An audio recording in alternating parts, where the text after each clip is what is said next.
Okay.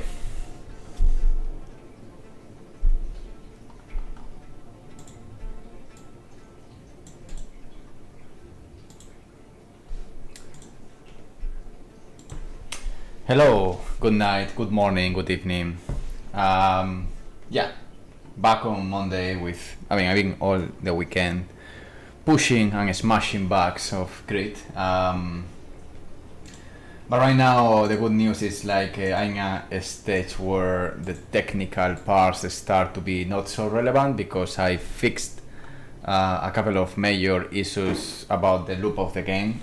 When you died, it crashed and just put you aside the game when you're playing on Steam. That's already fixed.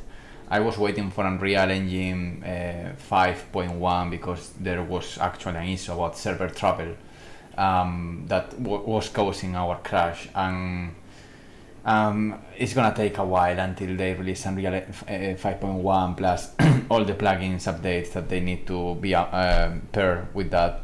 So I was thinking I need to find an alternative way of doing this because I want to do the alphas as soon as possible.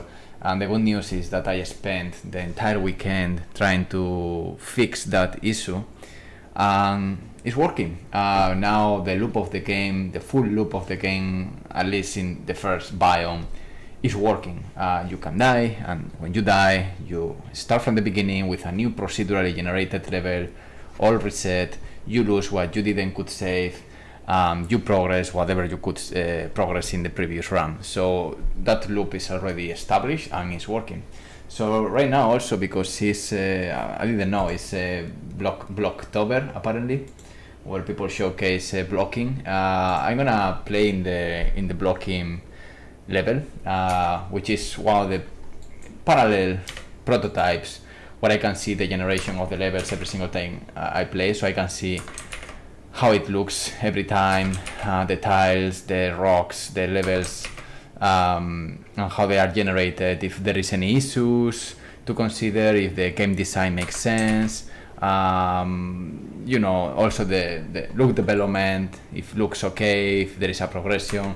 In this kind of blocking stage, I don't put, for example, foliage or grass because it's quite expensive in terms of calculating procedurally, but all the big elements where there is a collision, there is a blocking geo here. So yeah, I was testing on this blocking stage level I got.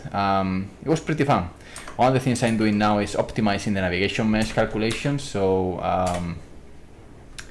I do this now not on game thread. I do this completely async, and this is to save some extra cost in the frame. So I'm just trying to get what is the sweet spot between calculating the nav mesh in the first call very quick, or leaving that maybe for the first 60 seconds, something like that, but less performance hit. So I'm trying to get that more or less in a sweet spot right now. So so the navigation now is there. It's a good balance, I would say, of what should be a navigation mesh for basic knowledge of the AI, where to go, where not to go, and I think it's pretty decent nav mesh overall. I can even optimize this a bit more. We can see the AI there already hanging out, doing their own stuff. So that's good news because it's calculated pretty fast. It's not hitting the performance, but it is true that at some point I might want to deactivate the dynamic navigation mesh. It's something that you can't do out the box on blueprints as it comes. Okay, that was a teleportation. I didn't have a collision here. Okay, I think the collision is very small. I need to update this collision. So yeah, to recap what I was saying, like nav mesh, I can't remember now. I'm using dynamic nav mesh, and you can't force the nav mesh to be calculated on blueprints.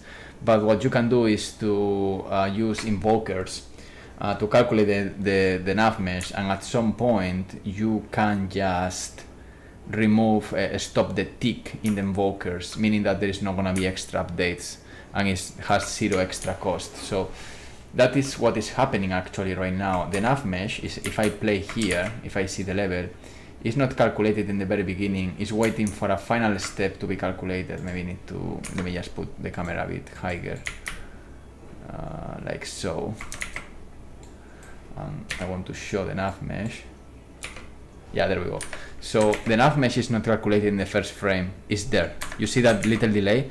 All the geometry is done, and then boom, calculated the nav mesh as the last steps. Because I don't want to calculate the nav mesh while the meshes are generated, because that means I need to re-update the nav mesh later on. So what I do is to wait in a dormant stage with the invoker, and once everything is done, I call the nav mesh. As you can see here, it's calculating the nav mesh very slow, but it's pretty much okay, because this helps me to start the level way faster, like literally 10 seconds, with a massive procedural world.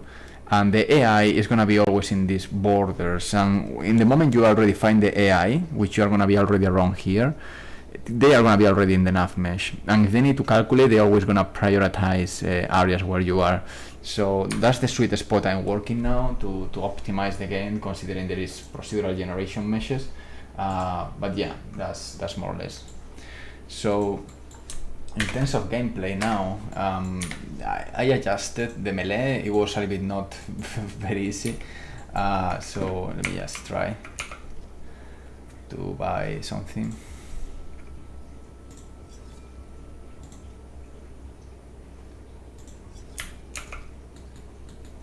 Okay, let me also disable all script messages, and let me put this here and here. So yeah, for example, I notice now there is something hitting the performance, and most likely is the async nav mesh. I have that feeling, because now it's good again. No, not that good. Let me try one thing. I'm very curious to see if I can get this done properly. I'm gonna go to the cast here, the recast, and then let's don't do this here. Let's don't do fully async nav mesh, because I'm a little bit scared about that, to be honest. So yeah, this will slow down quite a lot the very beginning, but maybe once it's done around second 15, yeah, I hope there is no performance hit after this. If it is, I need to investigate why, but maybe the smartest solution. Oh, you can check the unit graph here to see potential hitches.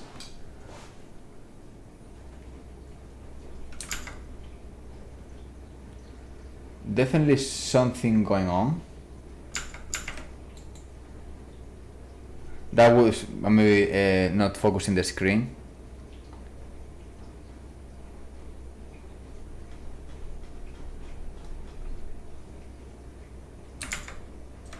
That's interesting. Okay, let me just. Oh fuck. No.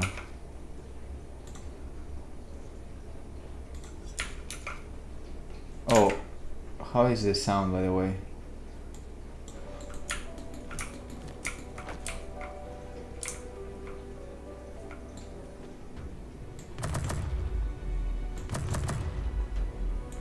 Oh my god. Yeah, something is hitting performance. I'm wondering. Oh my god. I'm wondering what it could be. And yeah, this is part of the loop now. You die, you have this kind of cinematic death camera, defeat, blah blah, and then now it's calculating a new procedural level in the background. I need to also tune that a bit to don't use all the cores. But that's it. But yeah, I need to keep an eye on performance, because I'm noticing something weird.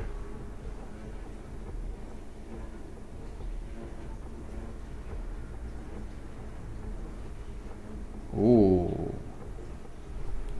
what is that?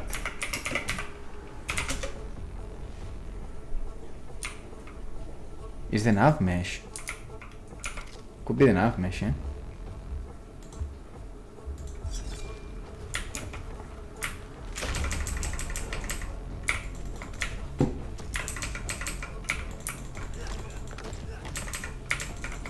Let me fight without seeing a fucking shit. Because I need to check that performance hit.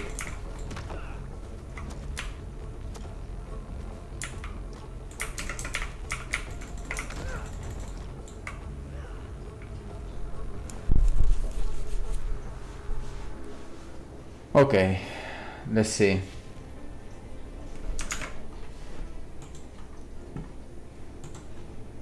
So yeah, nav tick time, that's definitely what is taking tick time, that's okay. Recreate, yeah, that's the nav mesh. Alright, and now the things just slow down and relax a bit. Okay. No, don't kill me now, please. Okay, maybe with going so slow, maybe it doesn't hit me. Oh, fuck. Oh, no. Okay, and now the things relax. Fucking hell, man. Yeah, something is off. Something is off in the calculation. Let me see with this. Nav tick time, recreate, that's completely okay.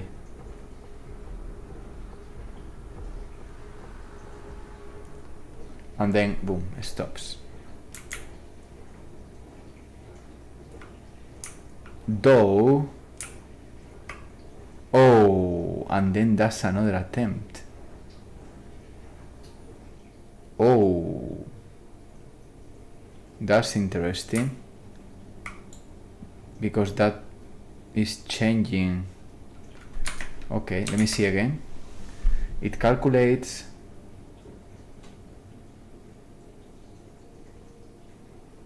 It flashes, and then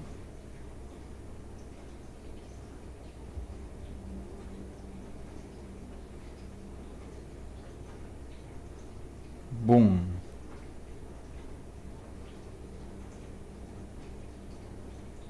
I mean, clearly it's the AI. I'm pretty aware of that. I'm wondering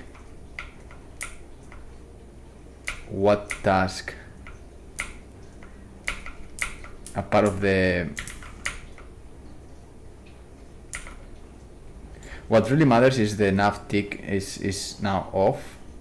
I don't want to see this coming back, never. That's the priority. The recreate is off as well. But I'm kind of skeptical that I could have a potential nav mesh modifier fucking everything. So I need to find a creative solution for this, and it's gonna be to deactivate the nav mesh once the nav mesh is generated. There are some risks. And it's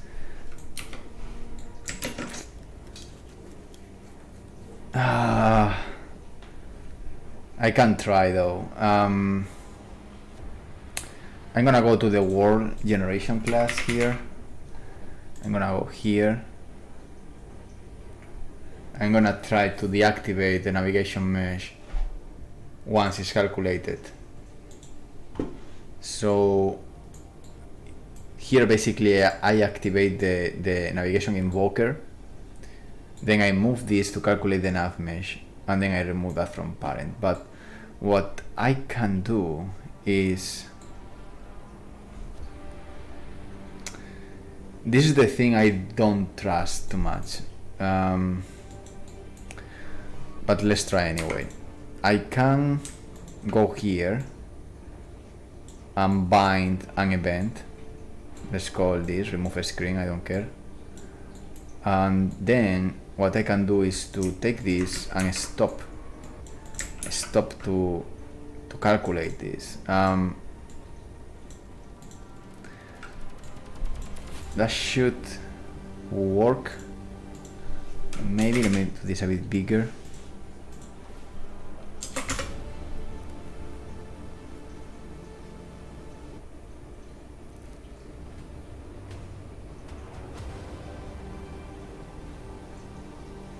I could also to put this like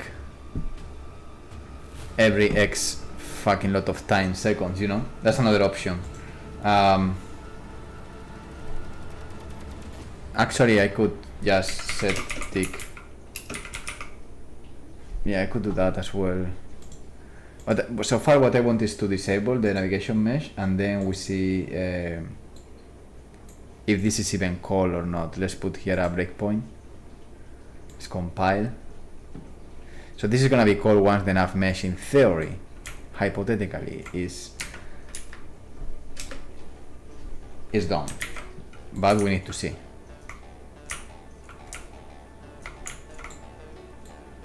So that's calculating the nav mesh. We can see the squares there growing. Actually, they are not growing a fucking crap. Oh, and that's call.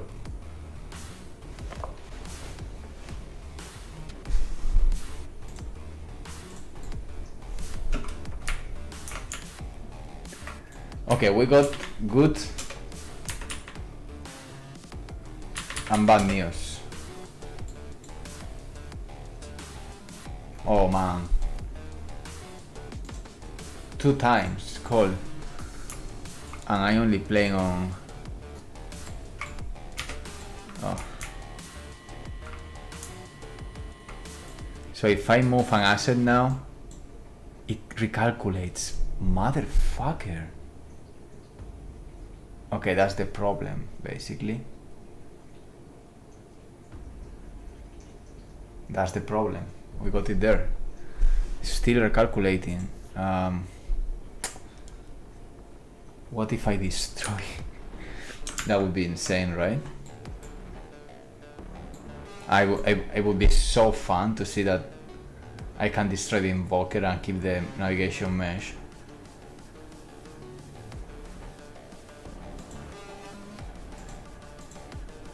I'm gonna change this stick to a lot. I'm just curious about this. So this works. For some reason I'm not covering all the radius. Okay, this is cold. That's perfectly fine. Now if I edit this house, it's still cold. Okay. This is interesting. Interesting. We need to find other solution apparently.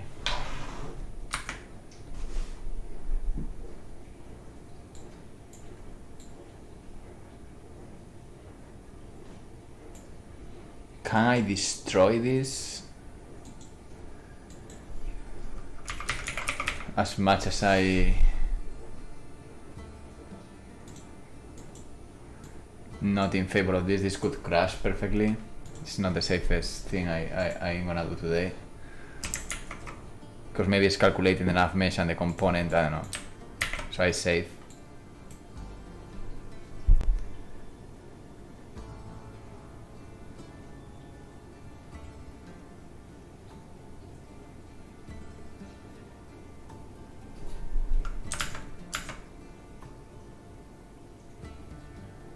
Okay, we got a potential.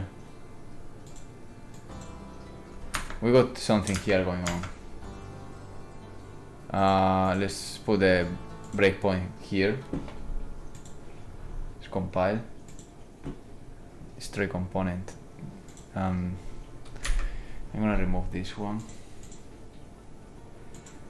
Yeah, this is the annoying part, the navigation mesh.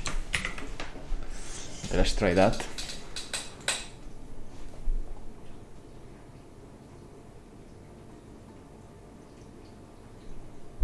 Yeah?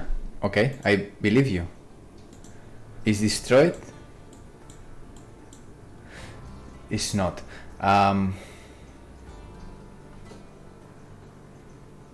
Which makes me think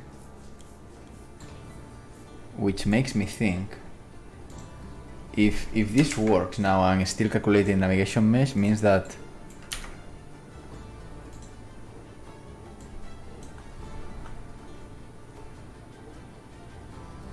okay, this is remarkable. This is remarkable. Something is modifying the navigation mesh. So this is gonna be an interesting task. I'm wondering if the shrines or whatever is the pronunciation, they do have an invoker.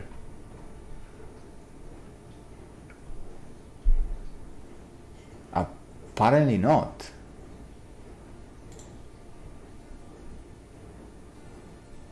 But it's kind of scary.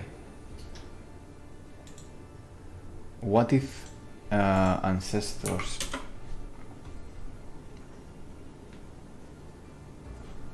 If I go here to create characters, ancestors, enemy character, this one, the parent class, we want to see no invoker apparently. I want to be completely sure, so let's use the tool here of tools, finding blueprints, and let's put here invoker.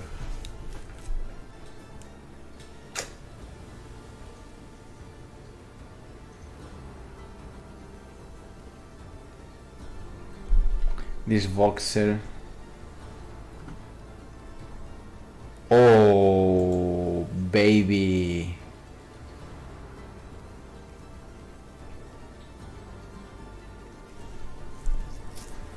Oh, baby. This might explain things. Boxer invoker with prediction.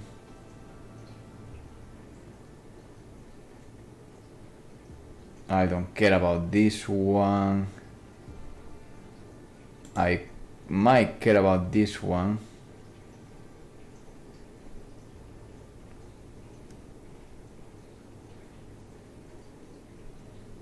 But definitely I care about this one because I think this one could be spawned by one of the potential characters there. Let me try that again and see if there is anyone in this world that is a leader, because if anyone here is a leader, then it will explain many things. Yes, thank you.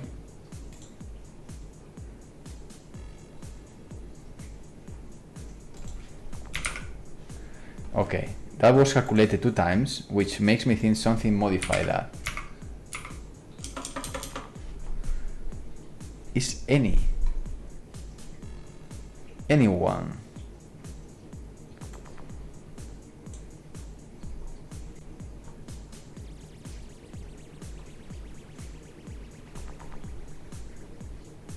okay, this one has a navigation invoker. I'm gonna overlook that one. Shrine, no. Blocking volume, no. No. No. No. Enemy, no. Gate, no. Hero character. AI perception, character movement, no. Sphere, wall, arrow, no. No navigation invokers. A lot of crap, but no navigation invokers. Spectator, no. No. I believe no, of course. No. Module sphere. No. And nothing inside, I believe, no. This of course not. So still a bit of a mystery. And yes, one thing I want to be sure is that the leaders, they are not appearing. So this calls one time and later on calls again.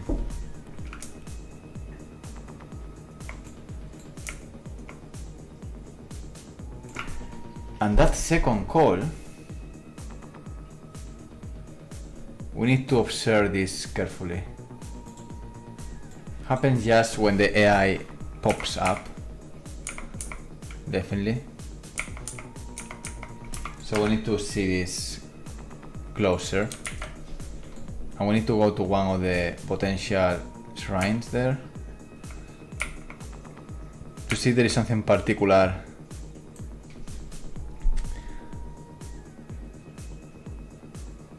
Oh wow. Okay. Is that okay? Where I am? Sure. And now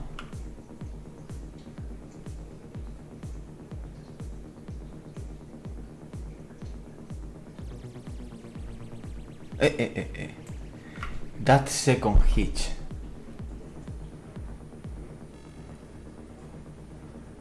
Why? Oh, who is this?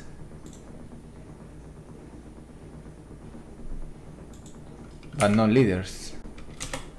So it's more like in the second call of AI. I need to wait to see if there is another. This guy is a bit in trouble.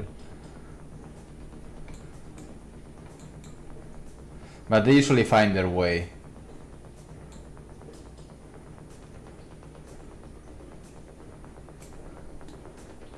There we go. Nice boy. Keep trying, keep trying. You can do this. Come on. I know you have ways. You're in trouble, right? You fell. I think he can do it. Okay, that's another story. So right now, no more navigation mesh calculated. That's kind of good. Okay. We got a guy there in problems. But hopefully most of the people is in good shape. If we find them. Okay, we got some problems with enough mesh.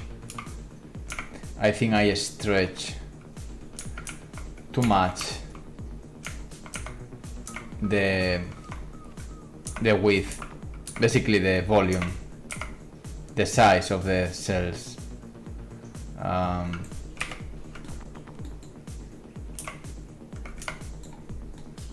But yeah, this one, as long as they are enough long, obviously here is gonna work. The problem where doesn't work is when I'm in very narrow places like this. So I think that was too much tweaking, and now I see here the volume. This needs a bit of extra cells. Now I'm not that worried about that second calculation that happens there. I'm more worried about the volume of the nav mesh that they are able to reach any potential area.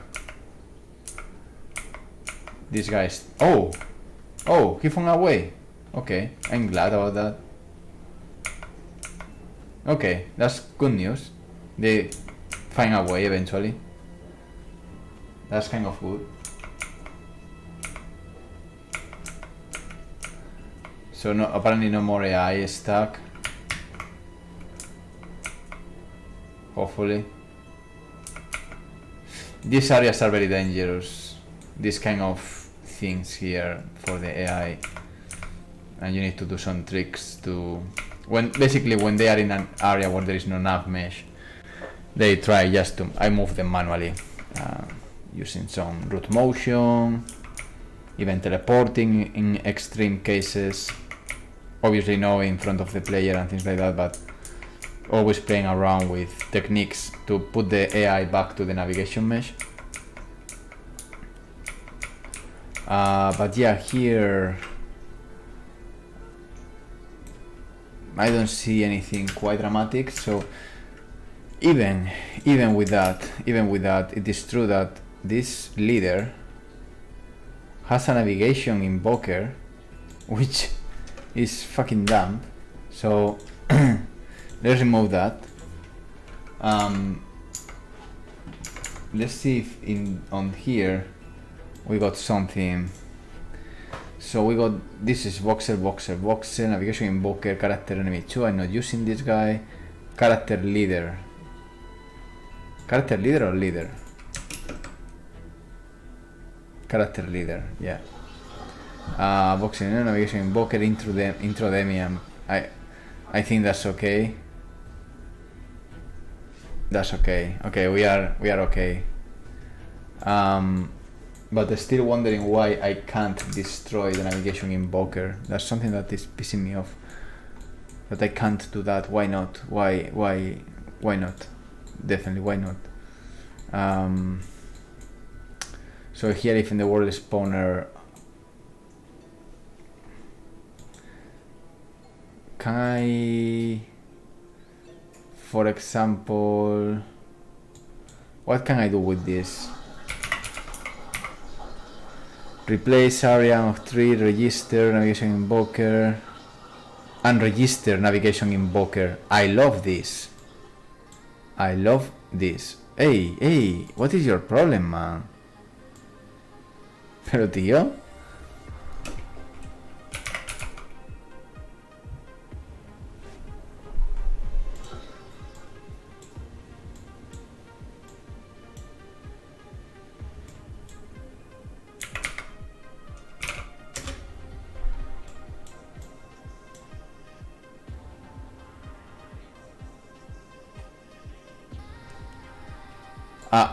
I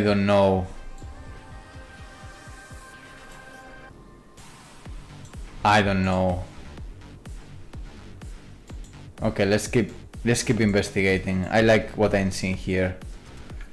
I got options.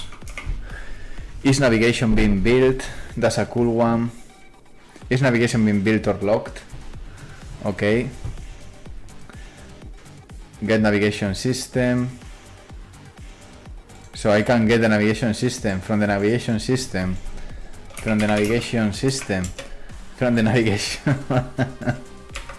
Motherfuckers. Okay. Let's keep watching this. Navigation raycast. Prefers navigation raycast and navigation appropriate courier. Okay, I understand that. Register navigation invoker. Replace. Reset maximum tangent. I like this. I love this. I fucking love this. At runtime. Fuck yeah. Fuck you. Yeah.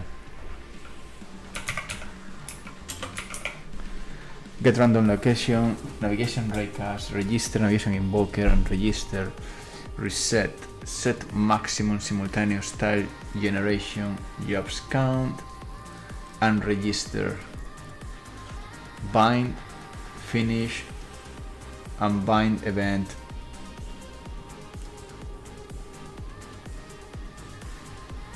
find path,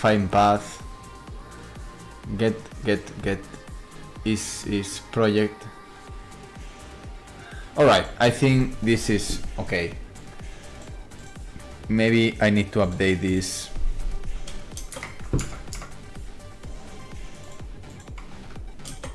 Like so. Hey Morango, how are you? Okay, so now we are dynamically changing the invokers and the nav mesh.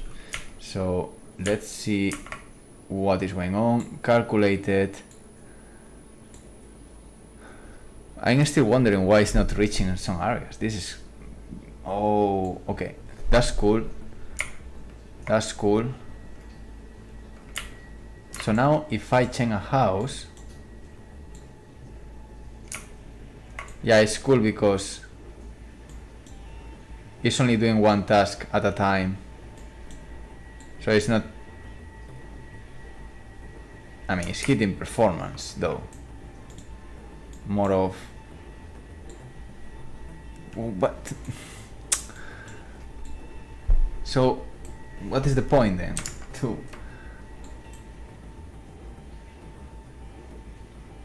Did this even run? Okay, let's put up...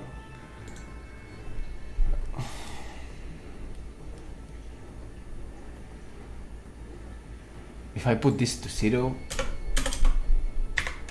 I think this is not basically not working, to be honest.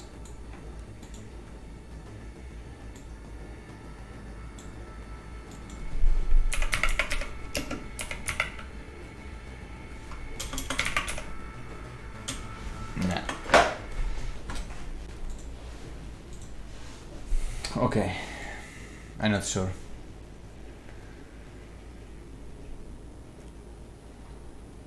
I'm gonna test one more time for sanity, but I think that method is not gonna work.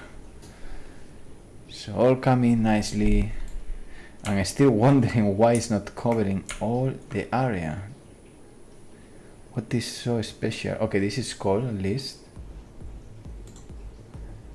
but it doesn't matter, and I think it's gonna be called again because something is... Yeah.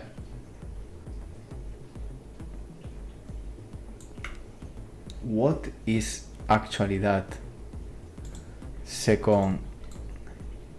I can identify actually by the color grid, but most likely it's AI.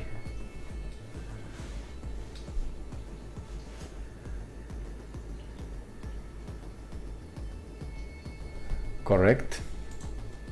And the second one, if happens around here or around here, is basically AI.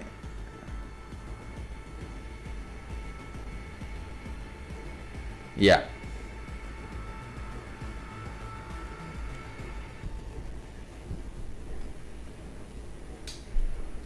What is so special?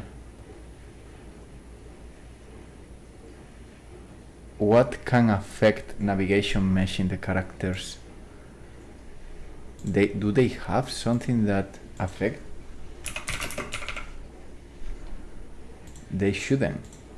Oh, are you fucking kidding me, man?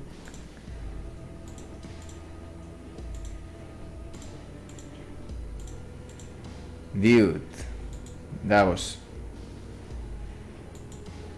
dumb. Let's try that now.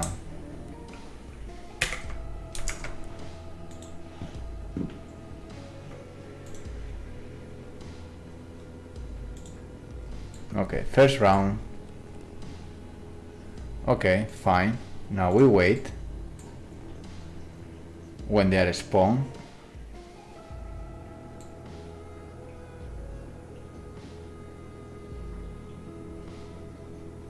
There is something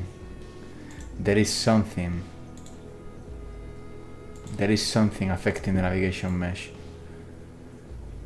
What could be?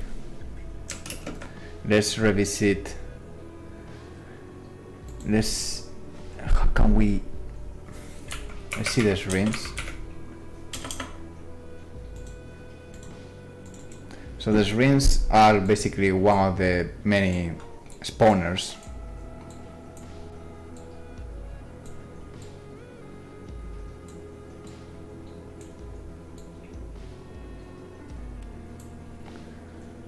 Enemy characters shouldn't have.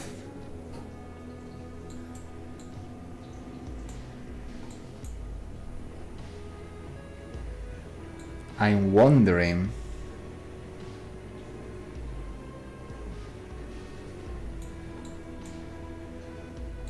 I'm gonna disconnect this one temporary, because that's another spawner that happened just right after. Wow, what a crazy level. It's kind of interesting. It has some nice rocky patterns there. I like it. Alright, first one call.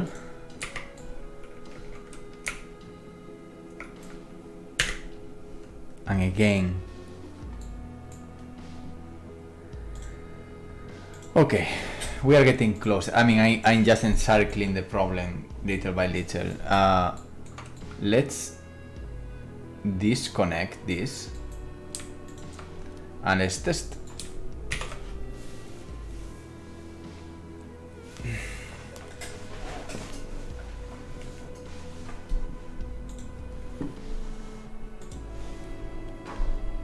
Let's see. The first call, okay. It's gonna be an extra call now. Here.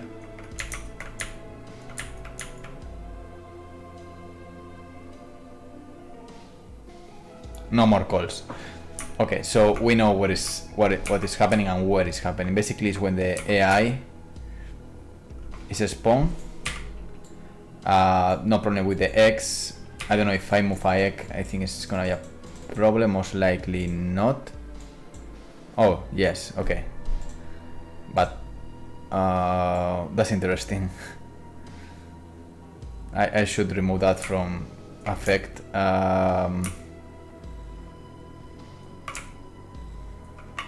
I believe there's not gonna be more issues apart of AI. So let's investigate the AI problem there. So we can assume that this enemy is the problem, apparently. Oh, it's not the AI. It is destroying the potential plants.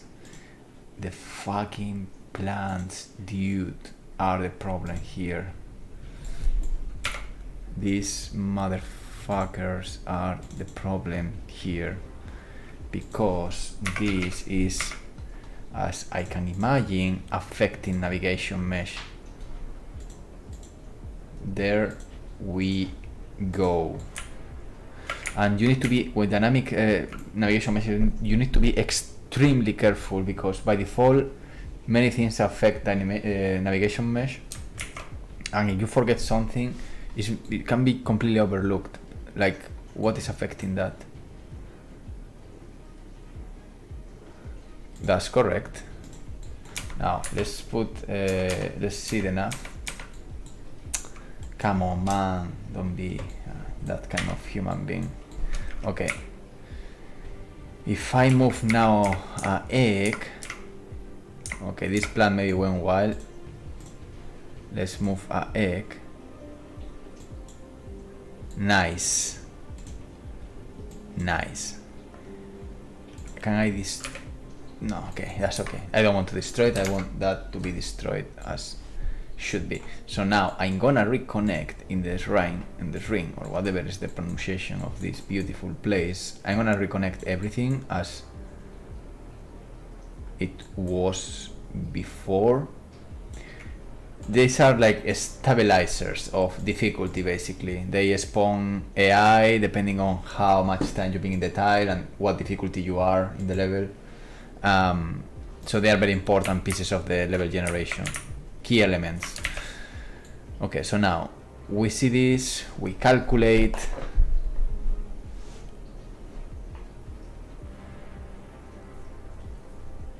First, and there shouldn't be anything else.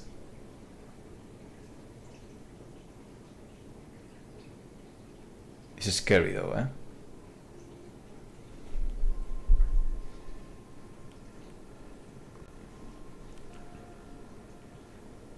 It looks okay. It looks okay. No performance hit. Okay, cool. And the AI. Yeah, it's nicely working. They are doing their own shit. Eggs are not influencing, they are already doing tasks. That's what it should be. This is okay, it's just a fucking collision that I didn't update, but it's working.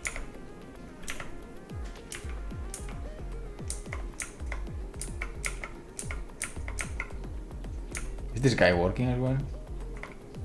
No.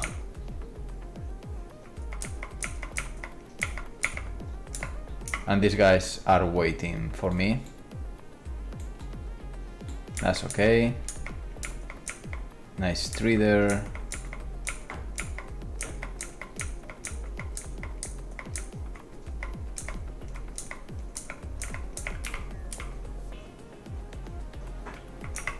As long as no one gets stuck or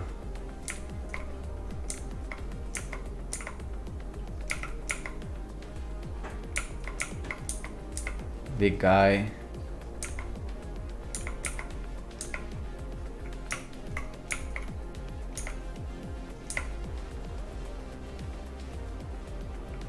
This one has a little problem there.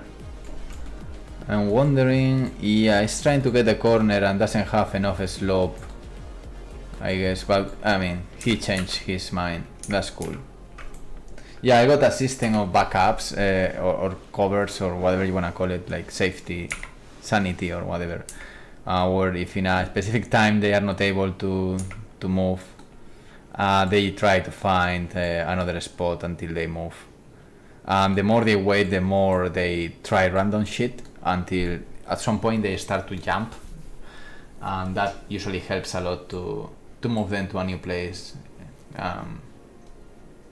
So yeah, this guy is okay.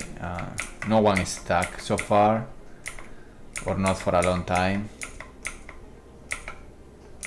They look pretty much doing their own stuff. Some caves.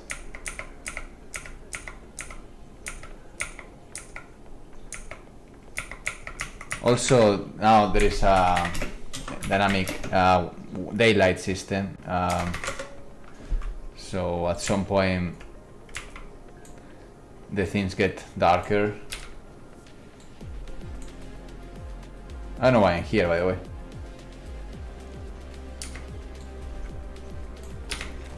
Oh shit, I'm gonna die.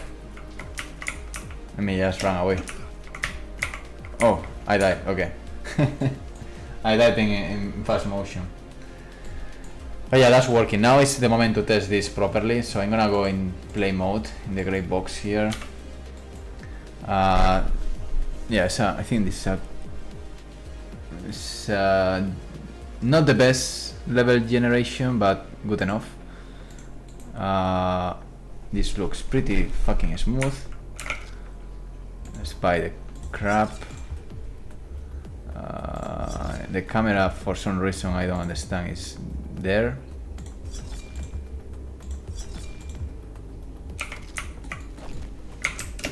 But yeah, no more hitches.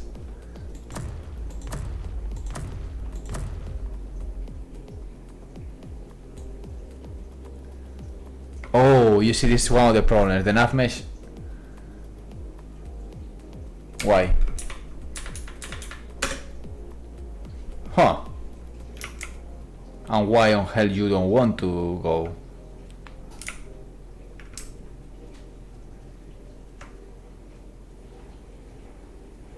Wait a second. What are you doing? What is your problem, mate? Uy, uy, uy.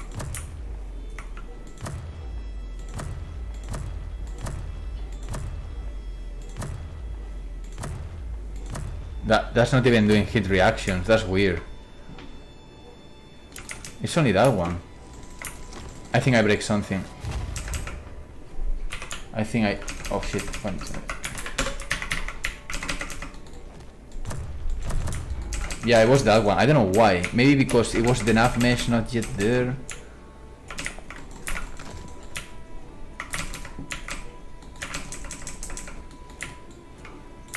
AI debug. You mean this? Yeah. Oh fuck! I forgot. Yes, I use it a lot. I'm stupid. I should do that before killing him. I'm stupid. I'm stupid. I need to go backwards in past now. Fuck. I don't know what could be. I think it's not mesh related.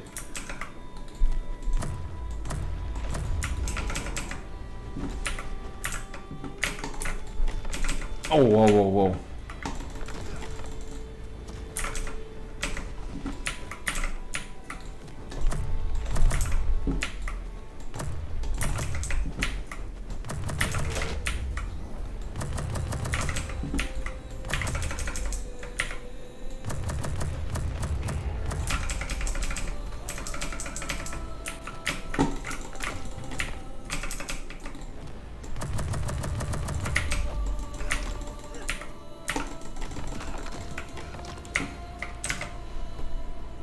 I'm gonna put this music lower because I want to hear the game more. I don't know how is the sound. I hope it's okay.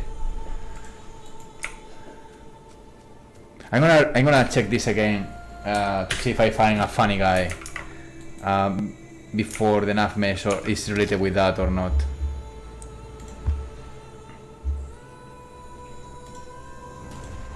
Bio sword and the smasher, breaker, nuclear, no well, okay. So let's do this.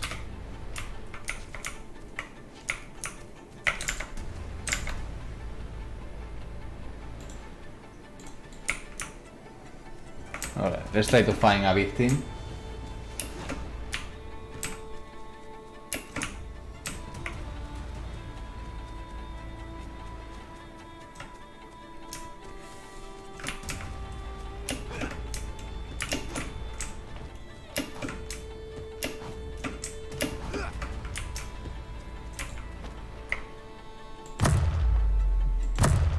No, they are okay. I don't know.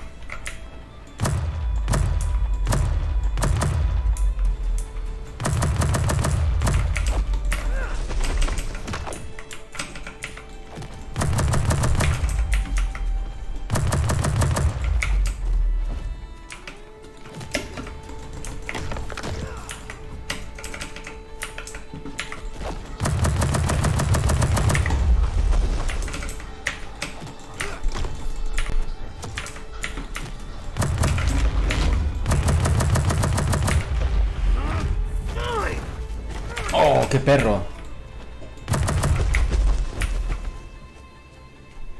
¡Qué perro, tío!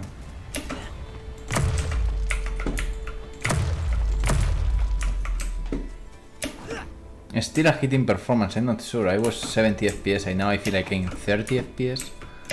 I'm not sure exactly why.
Okay, that was intense.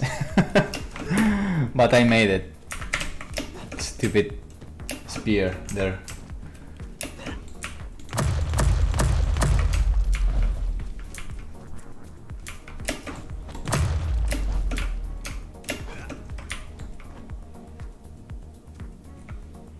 Oh, he's outside enough mesh. That's it. That's the problem. Yeah.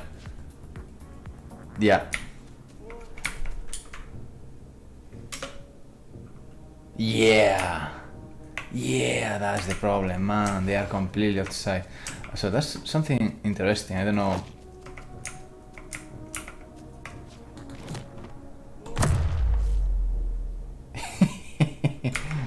You are funny.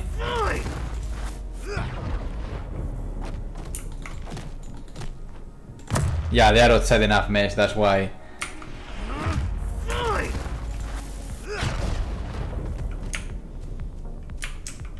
They won't react.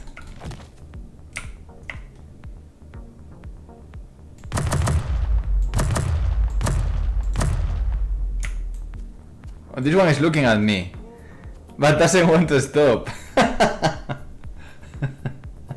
Very creepy. Dude, you're fucking creepy. I guess, oh, because I'm outside enough mesh. But it's weird because I did systems to prevent this to happen, so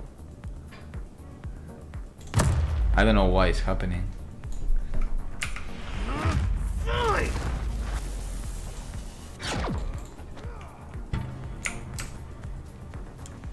No idea. Hey, Alipai, how are you? Okay, so yeah, I definitely need to fix that shit. Yeah, sorry. I often have to use the debugger to find AI stack under hollow static meshes. Yeah, I got that problem a lot, but I fixed it already. Hey, thank you about the combat comments. Yeah, I put a lot of effort there. No, the javelin is not homing. The javelin is pure trajectory plus gravity plus your aim. I don't want to put homing in the javelin. At least not in this specific javelin. Maybe in the future top abilities we can add those extra elements, but not for this one. This is like basic finisher. But yeah, in terms of AI spawning in places you don't want, you can always check that in many ways. One of the checks you can do is, because I guess maybe you are finding navigation points, is if it's reachable to yourself or to your spawning point, means that it's not going to be in a hollow geometry. So with that you automatically remove any navigation mesh under meshes. You know, when you do this calculation here, you can do is reachable, find reachable, blah blah blah blah blah, reachable. No, not get random.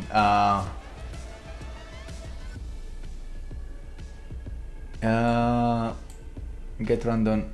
No, no get random. No. Yes. Because what you can do is, okay, you want to spawn something in a random point. What you can do here is to do a blueprint here connected, and this is gonna get origin location, for example, or get any get helper location that I know is on the surface. So if you connect this here, this location is gonna be only valid if is reachable. Basically, if it's not reachable, you just put a tiny delay or whatever, and then you calculate again. That's one way of doing it. In my case, because I already know that the houses can only be spawned in a specific areas, which is super protected. In 1 million generations, you won't see a house that is not working, at least in my experience. I can talk maybe about 1,000 of tests. That means that they can always safely spawn from here. Yeah, you can do this in many ways, but for example, spawners. See, if you think about the spawners, yeah, exactly. You need just a marker. In my case, I just use the player spawn, but that's what I did before. Right now, I don't need that method anymore because I know these dudes, these arrows, are perfect spawners, no matter what, always, 100%, no risk. And from here, what they have is nav links. So if I play and I show you how they do this, oh shit.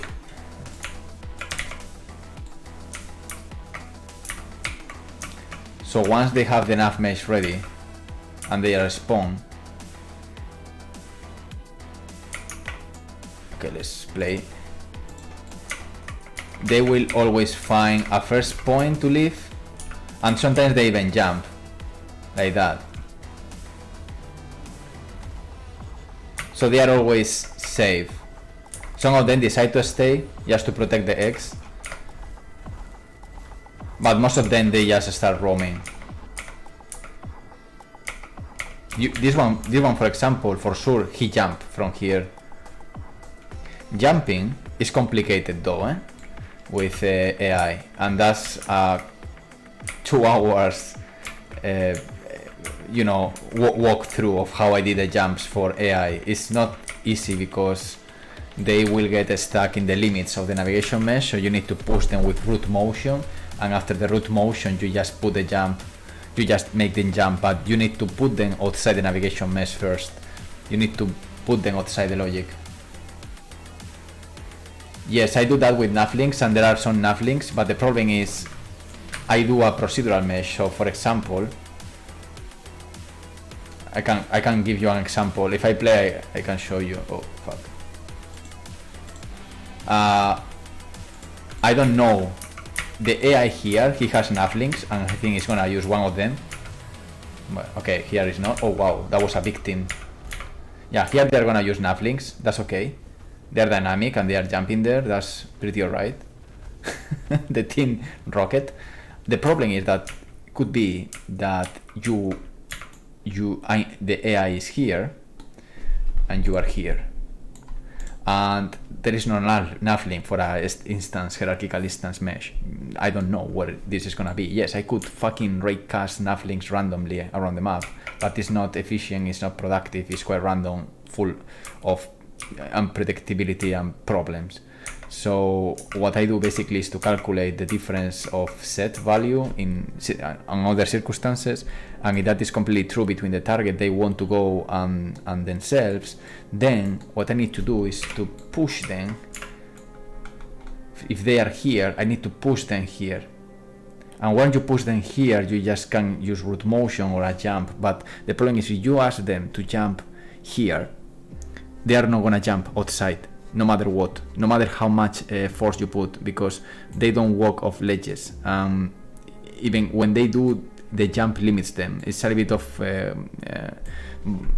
how it's hard coded, and it's very hard.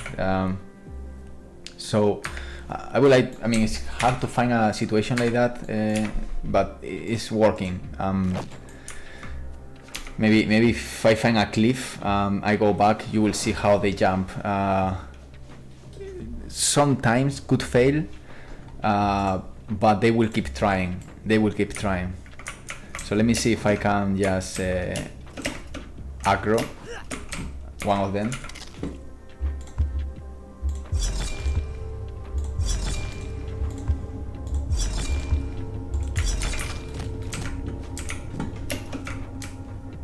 Okay, I think these guys are outside the nav mesh.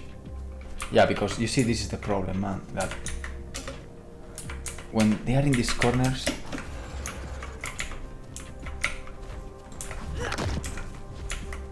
yeah, I'm not sure. I need to check that. That's weird.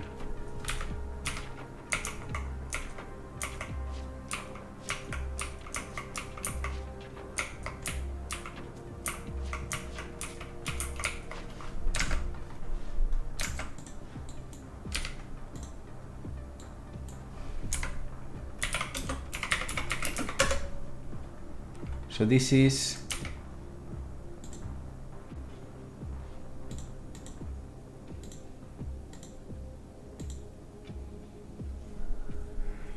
Okay, so can't see enemy falls. That's not true. Can't see cover falls. Chance for cover leader no. Noise falls. Noise location. That's okay. Okay. It's a problem. I go with the noise. Wait on a spot falls. Vertical distance. Target location. Okay.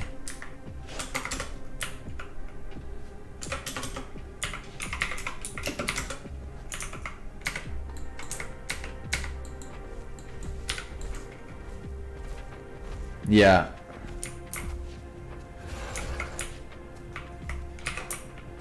Oh fuck. Oh fuck. Oh fuck. Wait. Please.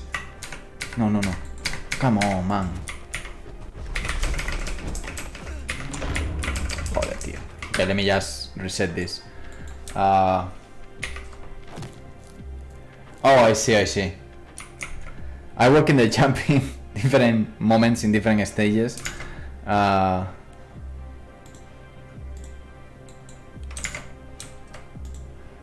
Yeah, I think I didn't know I streamed that one. I think that one, maybe I stream, I don't know what I stream about the jumps. Because the jumps I remember to work during the day. But maybe, yeah, I was kind of polishing that one or something. What I'm really happy is that the nav mesh has not been called in a decent amount of time.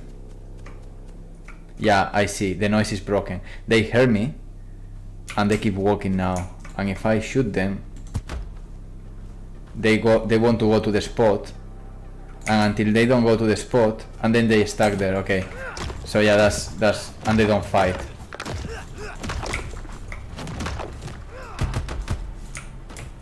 Yeah, that's broken.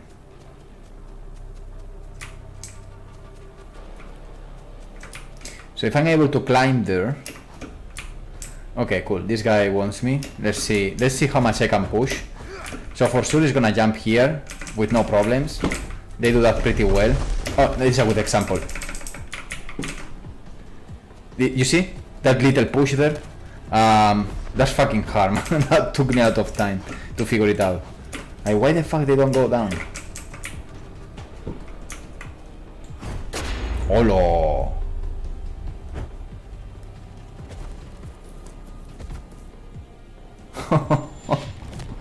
That was fucking brutal.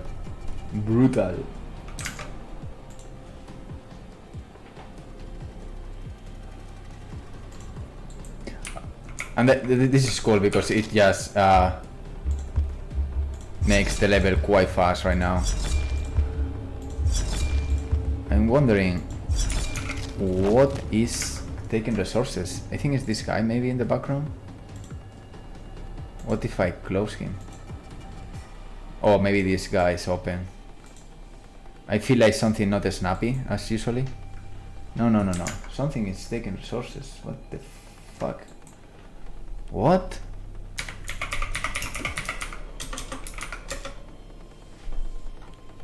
No, this is not normal.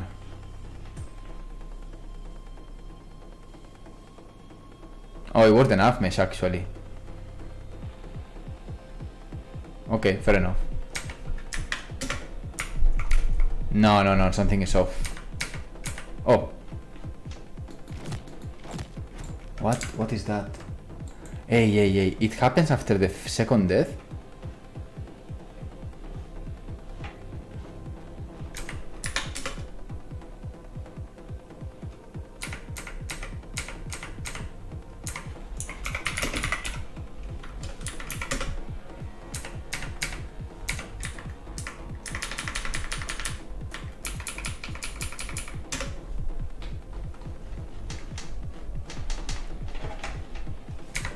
That's odd.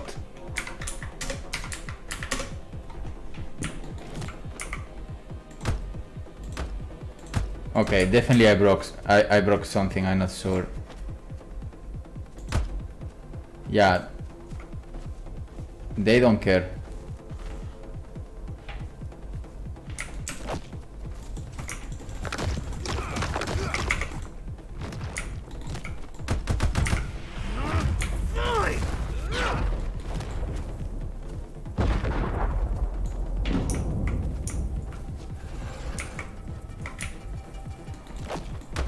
Oh yeah.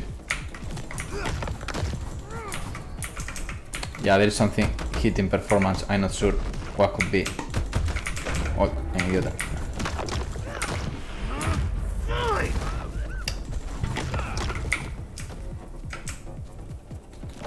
I'm not completely sure what it could be.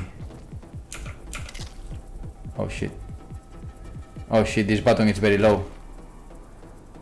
Okay, I need to fix that. Alright, that was something. Oh, these are just all prototypes, ideas.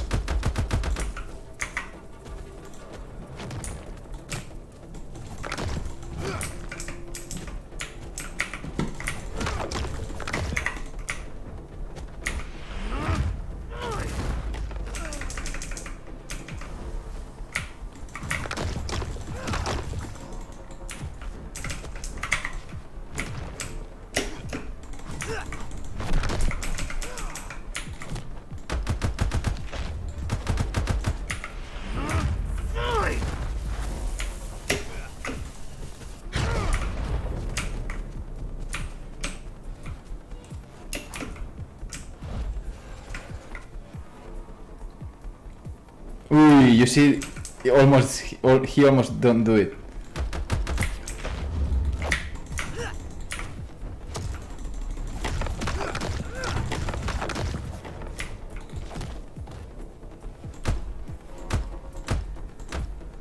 Yeah, they don't care anymore.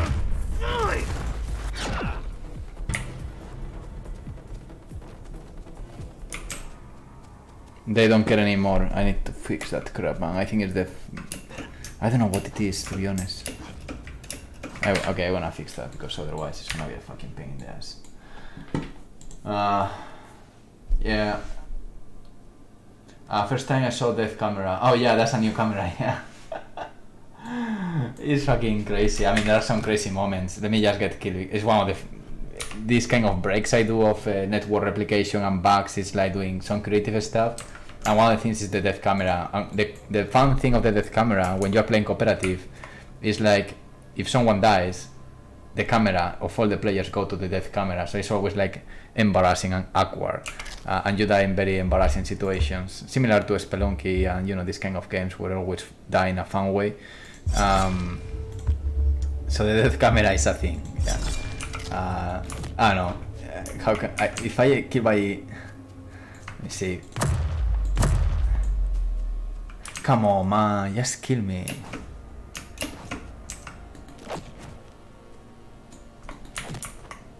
Why? They have physical animation a bit. For the bullets, sometimes if I make too much damage, maybe they run animation. But not always. Let's open this one and get killed. Okay, I have a problem with the... Okay, this needs some polishing. At least he didn't use anything else and only the arm, because that angle was a bit awkward.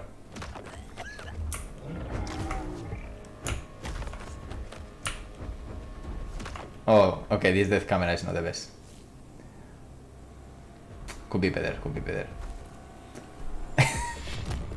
I saw some crazy deaths with the rat dolls when they are in the jump. The fob of the camera looks coordinated. You mean with... I'm changing the field of view constantly, all the time. I'm not sure. Oh, that's a little problem there. Okay, that generation is fucked up. And I know why. I change the camera default when I run, when I have an explosion happening. Obviously with aiming. In hits a bit, just a touch.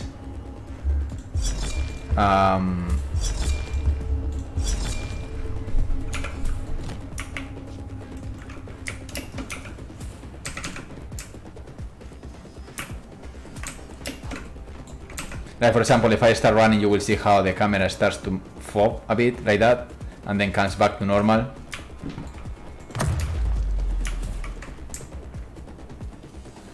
Okay, you. Yeah, they don't care, man. They don't care. Hey, hey, hey, hey.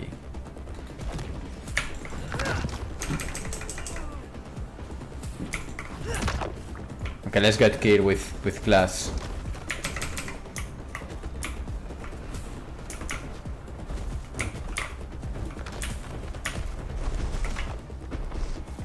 It's dramatic. It's dramatic. It's dramatic.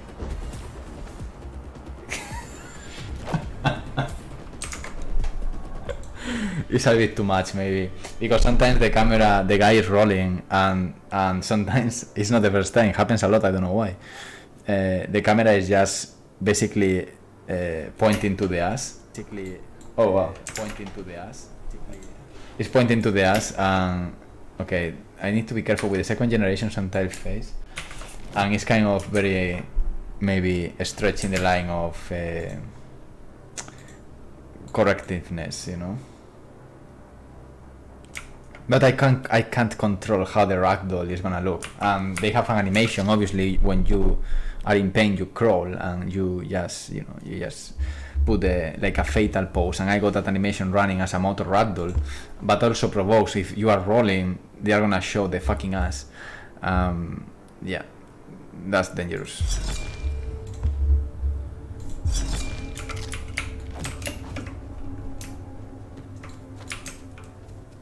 So yeah, I noticed the bug. They hear me, they don't see me, and they need to see me again. And then is when they take care of me.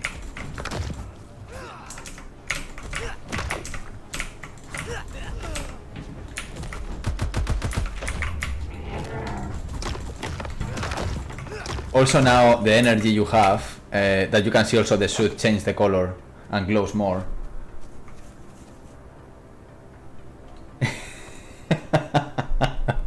You're completely right, Morango. By the way, there were some complaints about the ass, that now the line that split the two asses, basically the ass, is now smoother than before. Before was crazier. With that said, it's not the same to show the ass like this, that showing the ass, you know, like in a pose that, you know, is maybe not correct pose. But I'm gonna give you that because you are completely right. I saw a couple of times like, oh my god, this is not good. Like, you know, 4 legs on the floor. The camera was just pointing to the fucking ass. Very close, you know. It was too much. Maybe I can control that a bit from the underneath animation. A little plan. Yeah, I'm happy with the nav mesh generation. I need to check. You see, they try, they fail, but they will keep trying. They will shoot me. I'm wondering how much they will try. Because this is a very awkward mesh. Yeah, he's coming from the other side. He's not trying to jump yet. So this gave me a little advantage. Oh wow, he's shooting. Oh no.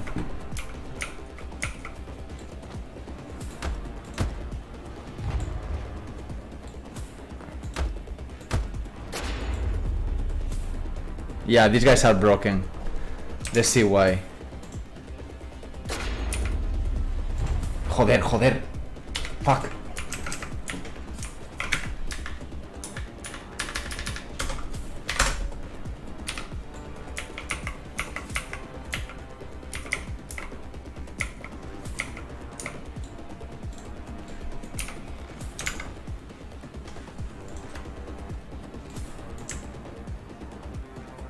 Yeah, I know, flesh-like features, I understand what you mean.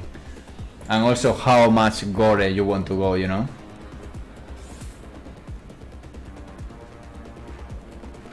Oh yeah. Yeah.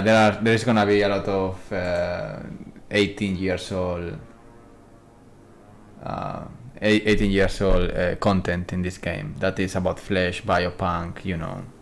But also in the story there is a couple of sex scenes here and there, you know. And it's not like sexual content, but there are moments where are sexual. So I already know that this is not gonna be maybe 15, but definitely not less than 15 years old. Food IK bug, maybe, yeah. I mean, the AI doesn't have now IK, the characters do, but not the AI. So let's see what is going on with these guys. Creature AI, these guys. Who are you? 17.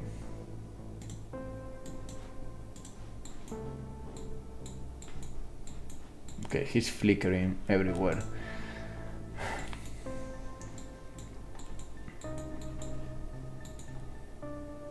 I don't know. I broke something here. I don't know why it's saying that the target is not set. Because the target is set, man. Target actor, no. Fuck you, dude. Why not? Okay, I will check what the hell is going on there. I'm gonna have a 5-minute break and try to fix this kind of AI problem there. Shouldn't be so hard, but yeah. See you right now.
Yo, hey Morango, yeah, I was checking the video. This is the dragon you told me, right? With an spring component. That's pretty cool. I like it. It's nice, it's nice. Reminds me of the minions of World of Warcraft. The little fire dragon. It's cool. So it is like RPG? Or like more like Magica?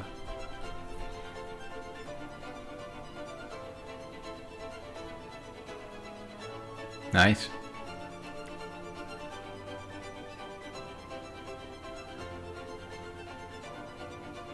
Oh, match. Oh, wow, that's cool. So you are preparing for multiplayer? Or single player matchmaking, you mean?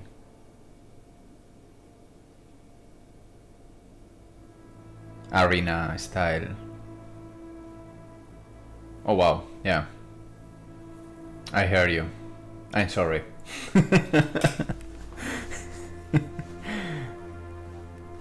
That's cool.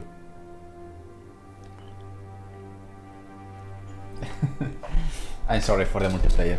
It's one of the most painful things in the world, making a multiplayer game. Nah, cool stuff, man. I like it. Good job. Alright, let's see. These guys. So these guys, they think, I mean, they are looking at me though, but they consider that I'm not worthy to be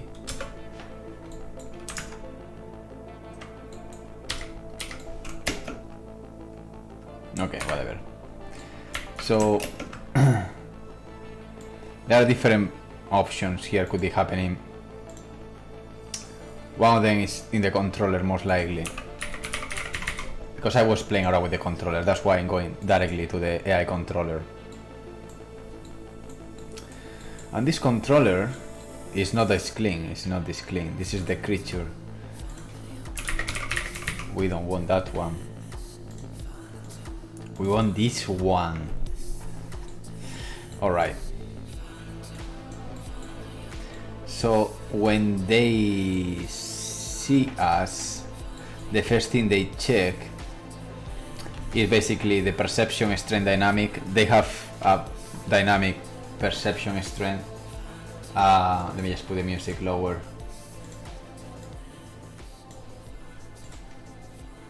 So yeah, they have a dynamic perception strength. If it's true, let's keep going. This is basically checking if it's a point of interest. So they see something that is not an enemy, they do something. I could deactivate this one because I'm not using this anymore, I believe. So just for sanity, let's put this here. The next thing I'm gonna check is a noise or not, and this is where the problems start. This is where the problems start. I have different options. One option is to try to keep doing this in this way. The other option is considering noise and visual the same logic, but it's not true. So I would revisit that at some point. So yeah, if it's noise, yeah, basically the problem is if it's noise, they go here, but they don't, they say noise is true, they get a random location in navigable radius. Yeah, depending on how strong is the noise, they will go to different locations, but they don't put a target.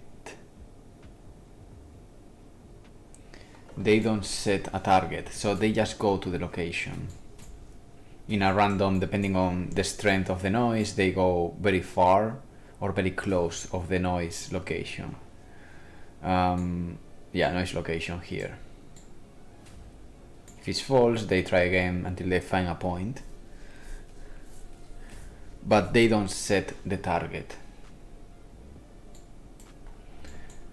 Now let's imagine that, okay, the noise makes sense. They go to that location and I saw that working. That's pretty okay.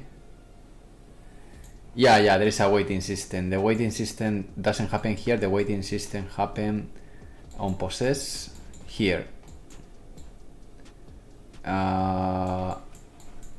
Rotate targets. There are different elements. They have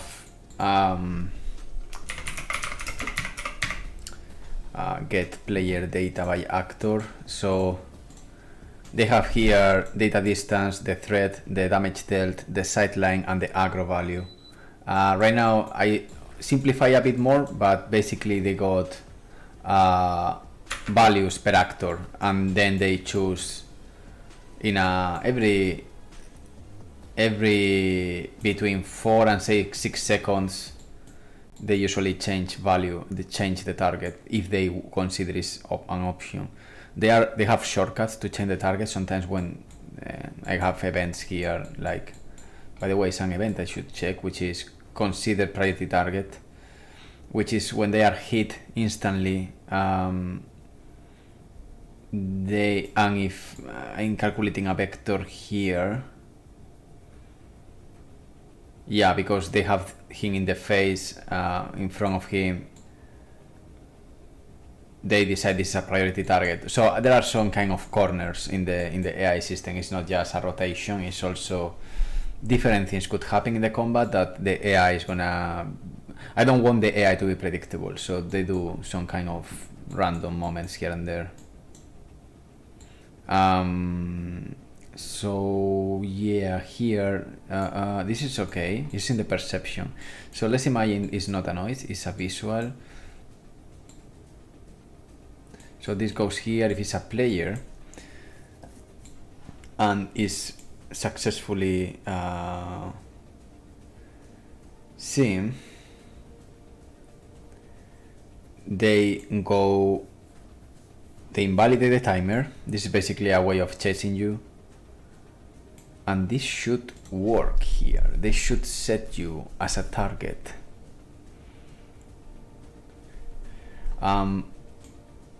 If it's false, okay, if it's 1, it sets you directly as a target. It sets the focus on you and sets the boolean and as can see enemy as true. If it's the pool of targets is less than 1, meaning that you are... Oh,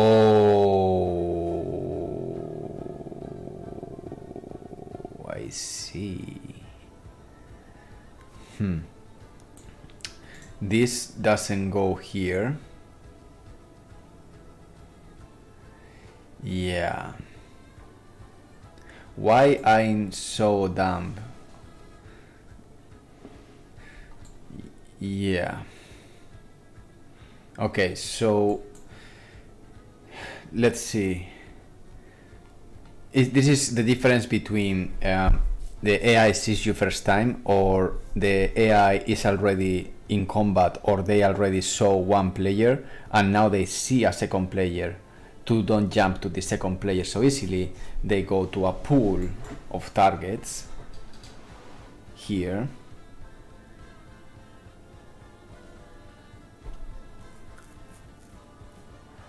And then,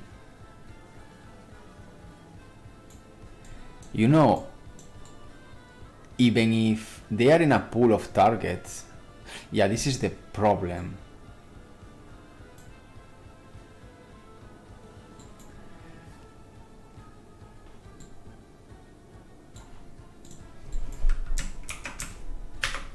Yeah, this is the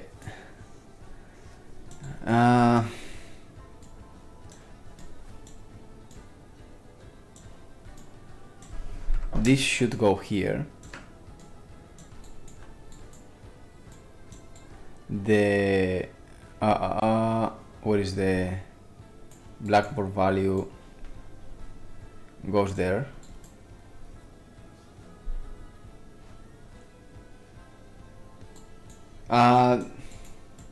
Yeah, I can check. I mean, the thing is, it worked, 6 hours ago. The only thing that is new is the can see enemy, and I know this is already here as one of the potential problems. So most likely it could be one of the problems.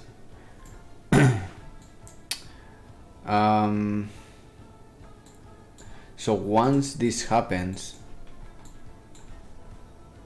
I'm gonna put it here so I can abort lower priority straight, so it's gonna abort this, and this should abort self. Okay.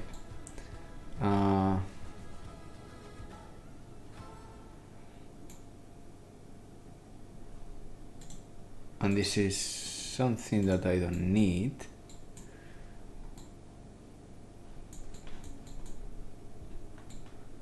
Okay, we can try that, but I want to analyze this a bit more, just because I'm here in an important area. So the length,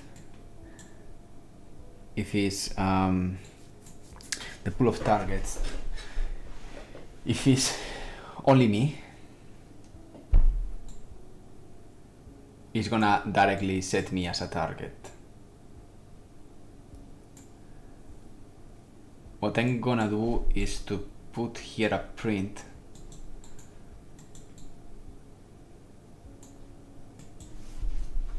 to make sure this is flowing, because if I put a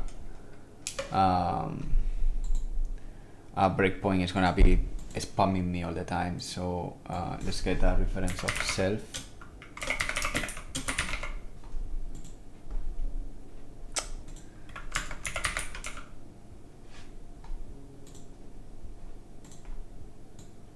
And let's print this in black or something just to identify this better, because I have a lot of prints right now, I believe.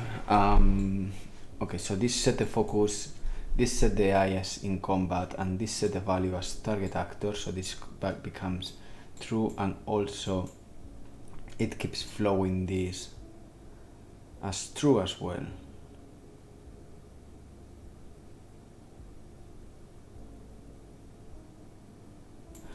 While this is true,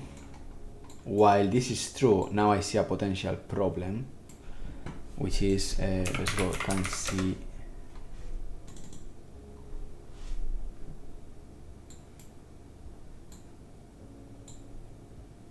Oh, fuck.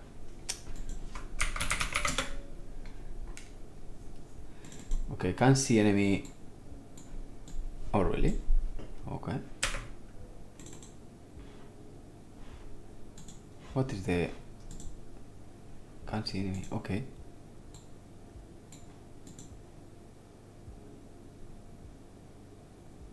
Wait.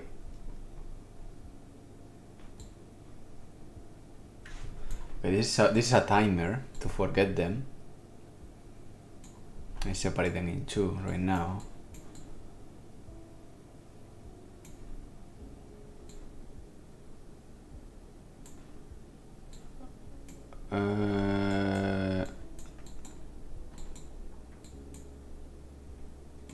Let's make this literal. Can't see enemy.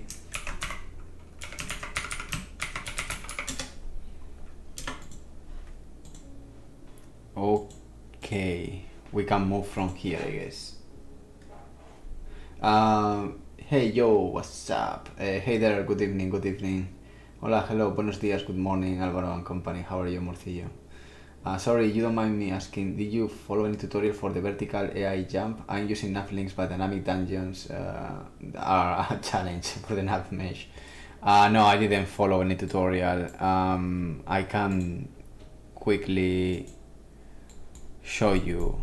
It's gonna be one of the most chaotic blueprints, and I'm chaotic by default, so if I tell you this, unless I clean this blueprint, it's gonna be a little bit fucked up, but you can maybe have some inspiration. Blue characters, ancestors, abilities. jump. I do different things.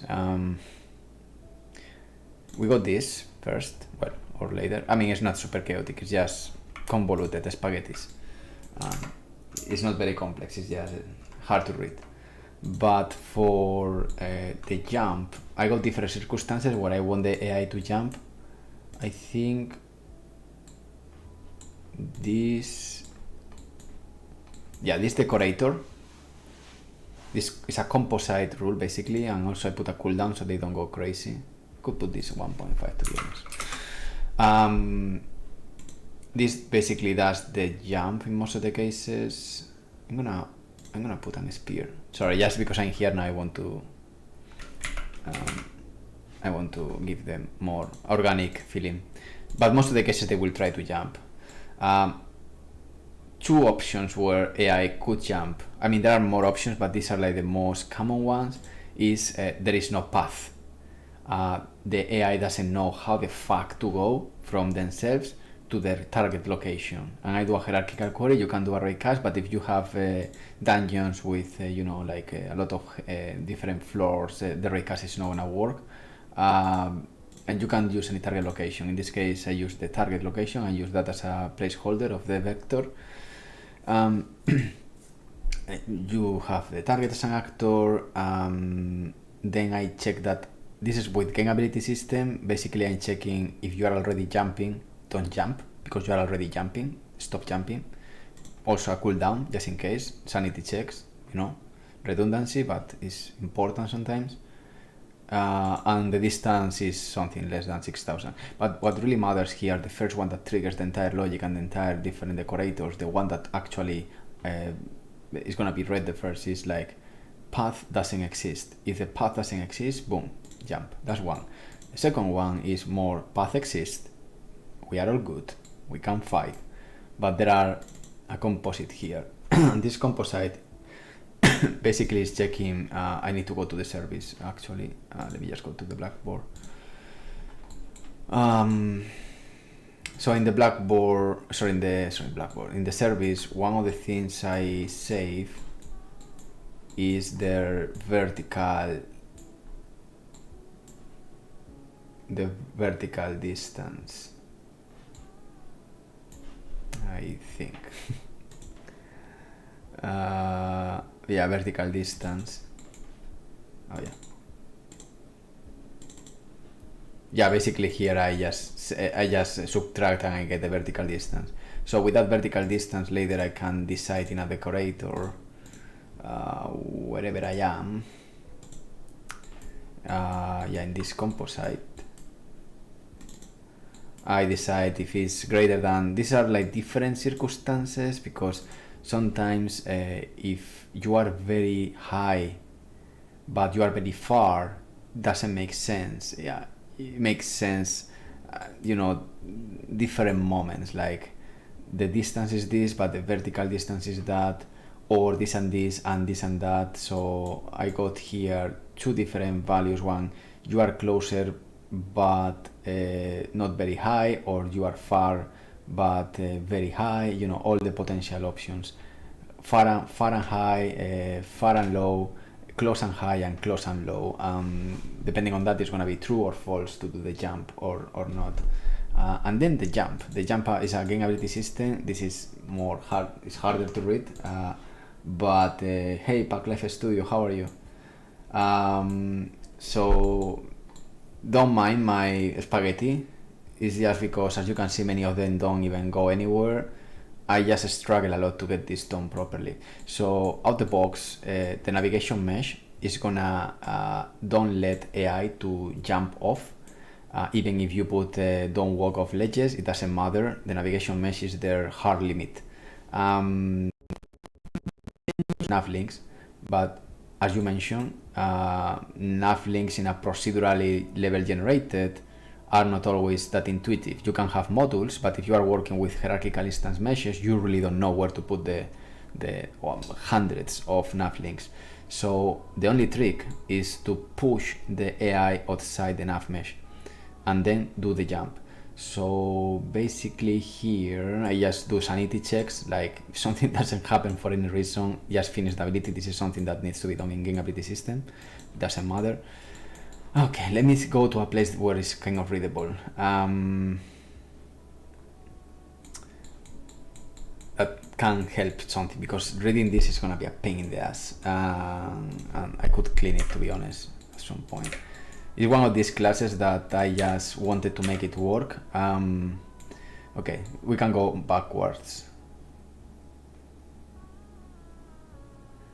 Yeah.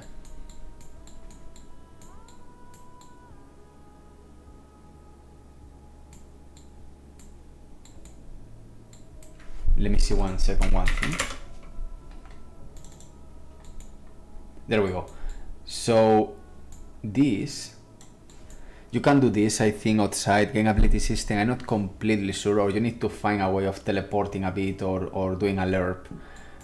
Basically, this is the force where I move the character outside the navigation mesh. I do this with a jump force, but I think this one as well.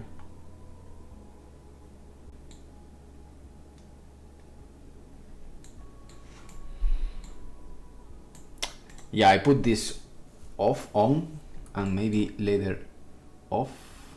I leave it. I need to clean this fucking shit. I set the rotation and valid. It's not falling. All right. The important thing is this part. But I think I'm missing something here. Oh, I see. Okay. I see. This is the one. Okay, and then I do this, and then I jump. Okay, I got it. So basically, here is the initial animation. I don't do this in the animation blueprint. I need to do this because I want to use root motion and more control. So this is the beginning of the jump. Nothing special. Quite simple. What really matters is what happens just next. Right after this, I don't wait. I just apply a root motion. And this root motion is basically what moves the character forward to 3 meters in front of the character.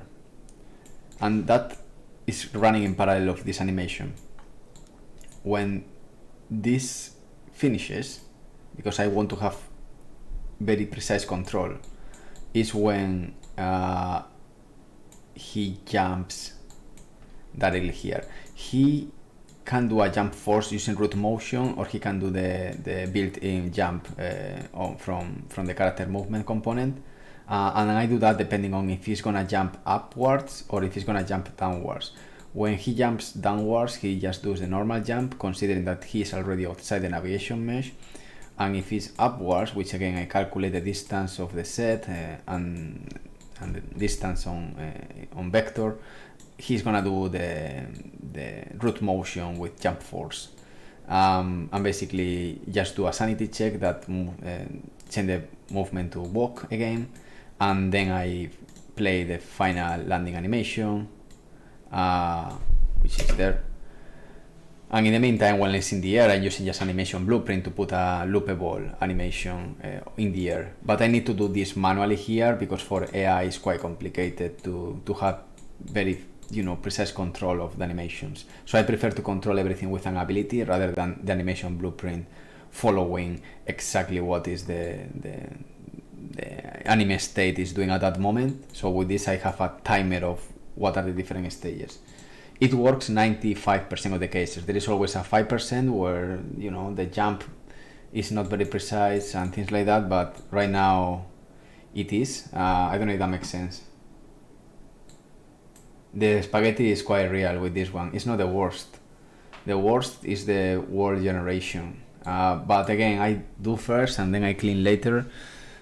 This one is one of these classes that what I can see just seeing this is many things were not used in the very end. That's why it's very hard to read right now. I don't know why, but yeah, it's carbonara, spaghetti carbonara. But I can see here all my attempts of doing different things that didn't work. At some point, yeah, this one is not even launch. I tried launch character, it didn't work quite well. Taking the rotation, I see. This is like looking to the past. My failed attempts. A sanity check. If it's falling, don't do that again, please. Even if I'm doing checks already in the behavior tree, I do double checks because, you know, cost you nothing. I don't need this. I don't need this. Vectors everywhere. I could do macros, but you know, it's so a unique class that I'm gonna use one time that you don't need to worry too much. As long as you know what you are doing, that should be pretty okay. This casting maybe could be avoided. No, actually can't be avoided. Why? Where am I using this?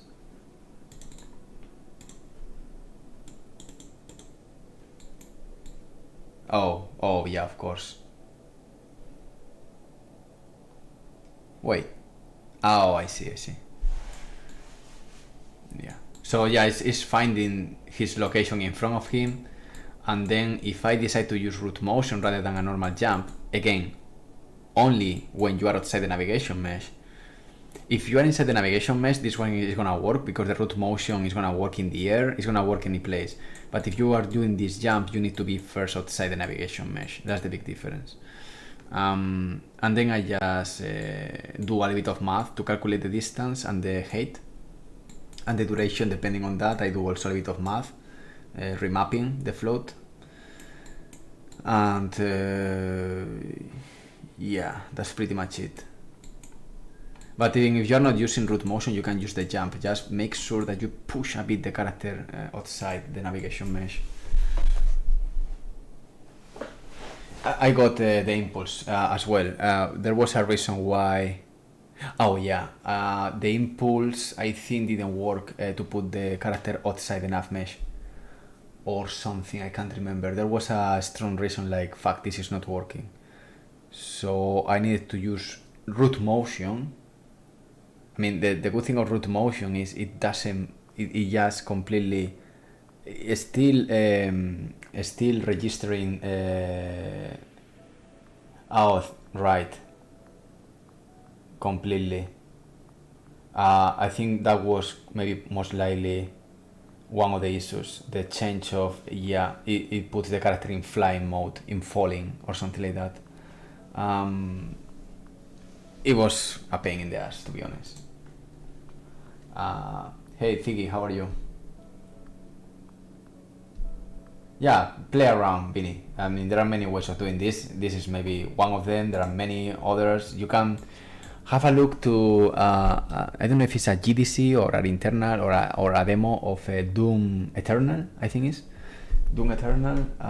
They do a very cool showcase of jumping system. Obviously, they don't show you the code, but you can get ideas. Let me see if I find it. Doom Eternal behind the scenes.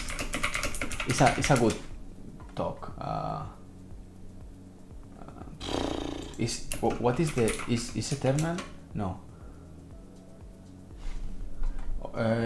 Is Eternal the last one? I'm trying to find it, but I don't know.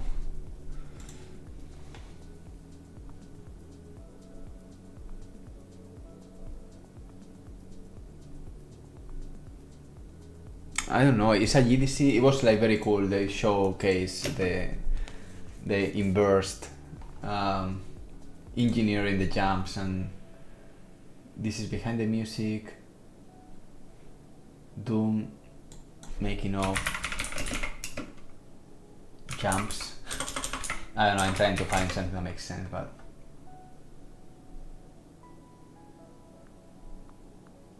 is Doom resurrected maybe? Man, I don't know. Text up. Nah.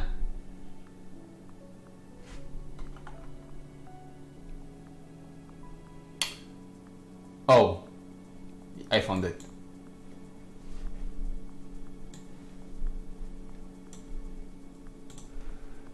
So yeah, AI and full body animation in Doom. Yeah, this is the one. Also hit reactions, and here you have a little bit of corrections for jumps. It's cool. It's a cool video. This actually inspired me a lot to make in procedural levels to have AI completely agnostic to the navigation mesh. You can't trust the navigation mesh. The navigation mesh is amazing. It's a beautiful helper to get paths in a cheaper way. But you don't fucking know, man. You are gonna, if it's organic world and things like that, look, this is pretty fucking cool, eh?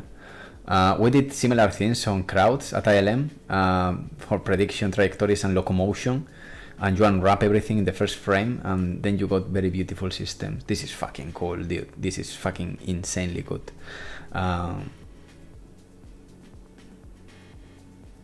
You can see there the root motion predicted, and I guess it's also warped at runtime. You got this kind of system now in Unreal Engine as well, but it's not quite compatible with multiplayer and prediction, so I think it's gonna be dodgy trying that. I guess the character movement component is gonna do corrections constantly if you use that system with game ability system. Pretty badass, eh? Pretty badass. So yeah, I recommend you this talk, Bringing Hell to Life, full body animation in Doom, very cool. I leave it there, and I leave it on Twitch as well. Anyone wants to watch this, I think it's pretty good. GDC. Yeah. And the other thing I'm gonna do most likely, I'm working on it for anyone that wants to have this kind of more niche game development, art direction, filmmaking, virtual production, and support of CRETE. Most likely I'm gonna open a Patreon from a little fee to more expensive, including consultancy and even mentorship. Keeping the balance. What I'm gonna do is to leave one day a week to just put all these tutorials, videos, calls, video calls, content, specific exclusive tutorials there. But as you can see, I don't hide a fucking shit. And if anyone wants to see how I work, the price you pay is to stay 3 hours until you find something useful, because here I'm not going to the specific. But if people ask me how to do jumps and stuff, I don't have any problem of hiding that information. But my plan is to do a Patreon with more curated content about jumping system, and I go through not with a spaghetti carbonara, with something cleaner. I don't know, AI combo system or anything you can imagine. That's one of the things I'm gonna add to the Patreon. Another thing I'm gonna add is to put all the motion capture from XSense that is not gonna be used in the game but has quality to use in any other game. And if it's not used in the game, it's because we move to different kind of combat system, or we have new animation and things like that. So I want to go do also giveaways in the Patreon, and a lot of art, behind the scenes, videos, tutorials, and one of the tiers is gonna be again calls, video calls and normal calls for someone that needs consultancy or supervision of projects. We will see when we launch this, most likely on next week. But yeah, that's one of the things I was thinking, how to fit the project to also access to the Steam keys and access to the different closed betas for higher tiers, but a way of not just supporting CRETE, but also to give something back to people that is also game designer or they are prototyping. So that's more or less the plan. All right. So let's see. I think it's the moment to test if the AI now is working or not, to see in what stage we are, because I really don't know. So let's see. Oh, by the way, Pug Life Studio, I'm already not in this prototype, not in this staging level, but I already implemented the spawning. Oh wow, spawning hierarchical instance meshes in an array with your beautiful function, and indeed is helping a lot. Thank you for that, very useful.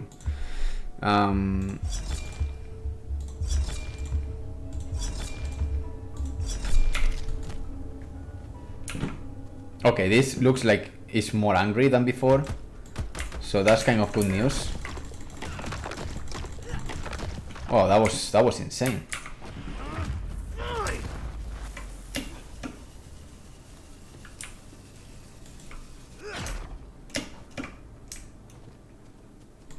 Okay, seeing that guy. Oh wow, I killed someone. Holy fuck, I killed something there, man. Holy shit. What? But what is... Oh my god. What the fuck? What is this? Oh dude, I would fucking pay to see how I kill a random dude throwing the spear because I didn't have time to... Okay, so let's make noise. Okay. That's cool. That's working, I think. Yeah, that's a one lifetime thing. Okay, now they follow me. Maybe they try to do jump there. No, because they have nav mesh. But if they don't have nav mesh, I hear...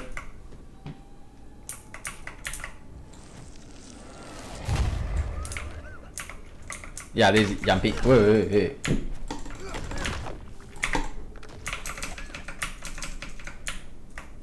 Yeah, they did that tiny jump. That's a normal jump without root motion.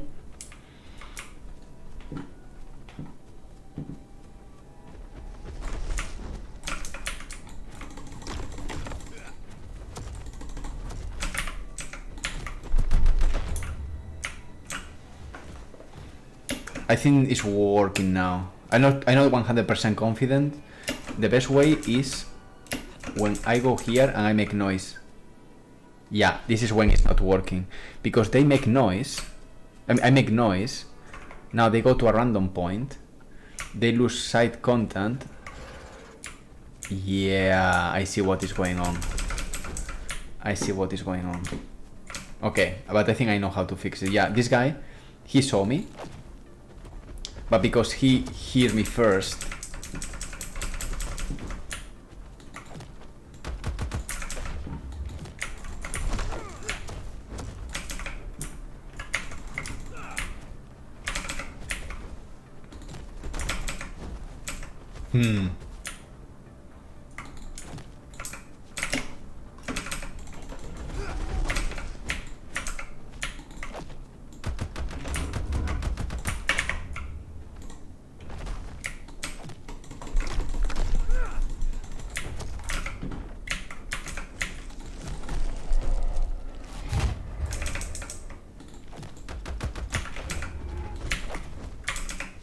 I'm also checking how they rotate attacks. They usually know what the others are doing, and I avoid them to do exactly the same thing all the time.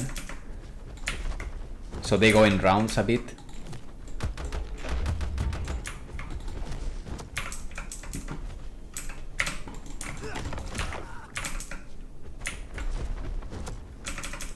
There's a performance hit, and I don't know exactly why. Oh fuck. Oh yeah, baby.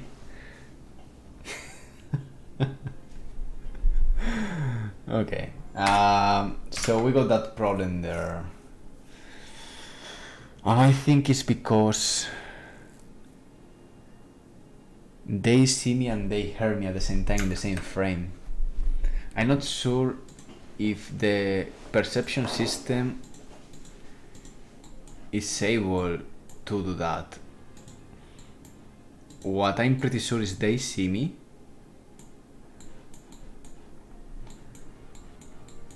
Noise. And this go yes. So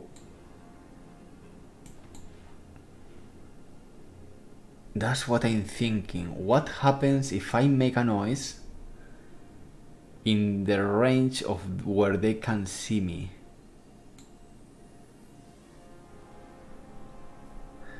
You know, what I can do here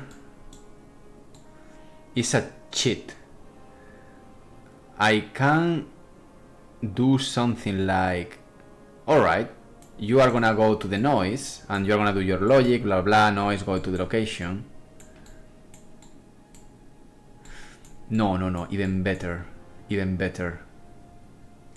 I can use a line of sight.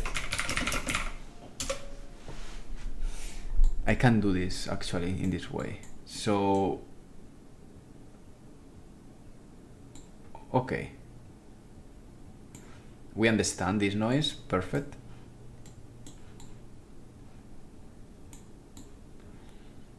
And now we are gonna do a branch here. So imagine that there is no line of sight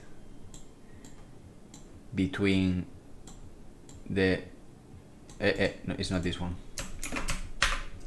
This is priority target stuff. This is other stuff. It's the noise. So if we go here to the noise,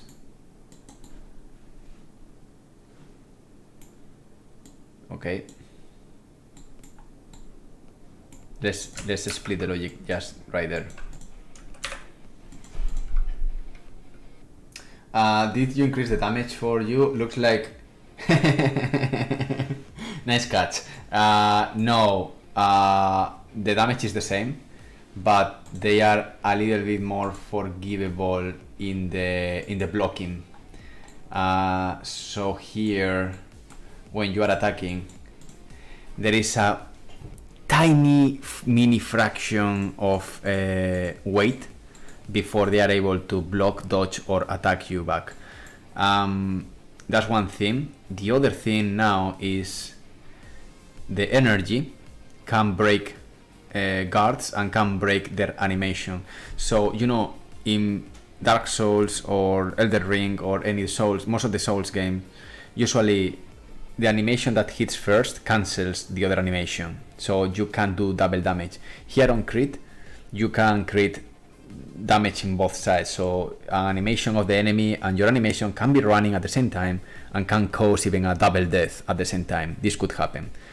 However, there are different circumstances where a player can cancel the animation of the enemy and the enemy can cancel the animation of the player. And it is based on the energy levels. So if I have more energy than the AI, like for example, I'm overloaded because I hit a lot and I shoot a lot on the head, that gives me energy, or weak points gives me energy, means that if the AI is attacking me and I'm attacking, if I hit first, I can cancel his animation, so I'm not gonna receive his hit. If I'm lower than him, the animation of him is gonna hit me.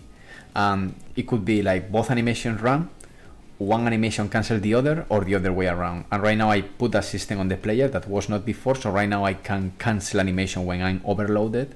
And also when you are overloaded, you create more damage. So this is a little bit of the design of Overwatch, which creates this kind of, the more you do, the more you get, a kind of a spiral effect, where the more you hit, the more damage you create, the more you can break animations, and you keep this loop. So this kind of promotes like fast fighting and trying to be always in this kind of mood, rather than do a very slow combat. Like it's okay, I love Dark Souls and I love it. It's just I want something that is quite responsive and promotes to kill the enemies faster, rather than, you know, messing around, running away. Running away is almost like restarting the combat from scratch, more or less. So yeah. No, I'm very bad with aiming. I was good in Valorant. In Valorant, I get to, well, not very good. I get to platinum, silver 3 or something like that. Or gold 3. If that means something, I can put that on LinkedIn. I don't know. But yeah, I implemented that little system of energy as a driver of cancellation of animation. And now makes more sense, and now it feels better to do a melee. And sometimes when you feel in the fucking energy loop, you want to keep hitting. Alright, so the problem with the controller here, it was okay, yes, sure. So what I want to do here is to branch this in two different options. If this is true between okay, I don't know why not saving this as a local variable, but let's make the things visible here. Controller perfect. Viewpoint is eye position. If I pass it out, current use view target eye position. I like this. Only AI control implementation. What is this? Alternate checks. I guess checks back and forth, maybe from my eyes and then from my eyes to their eyes or something like that. Alternate checks line of sight.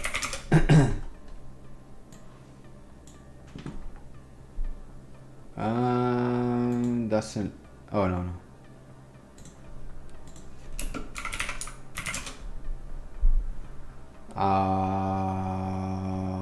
Yeah, but it doesn't look like.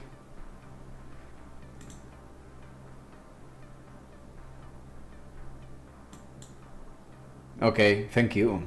Very useful. Alternate checks. What this could be? I believe could be like 2 line traces, maybe one from the AI to me and another from me to the AI. Alternate checks. What is this? I would need to go to the source code. Fuck it. I'm gonna leave it as it is. I don't want to risk too much. So these checks. Now let's see if this works. I'm gonna put a breakpoint here, because if that works, means that okay, your input is a noise, but you know what? I see you. So I bypass the perception system, and literally I'm using the noise as a way of saying, yeah, I heard a noise, but I'm fucking seeing you, man.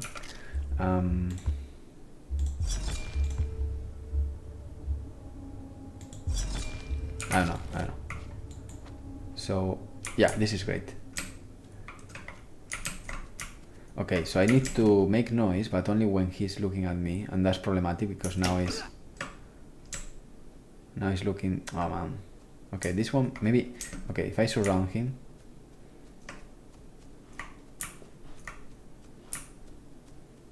Okay, maybe I can do this. Yes.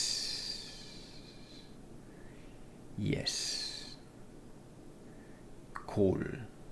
Okay, so now that we know this works, what we can do is, all right, I'm gonna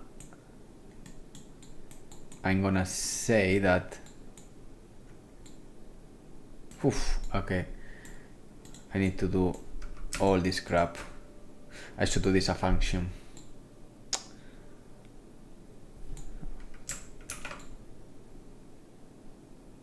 Fuck me. Okay.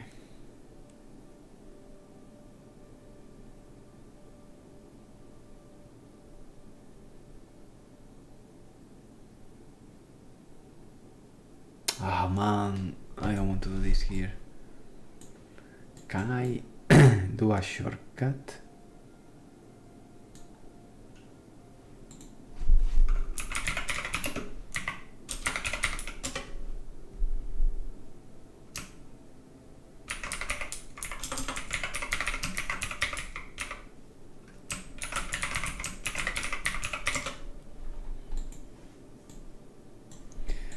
Do I have all the references? I should. I think I should. So I'm gonna go careful.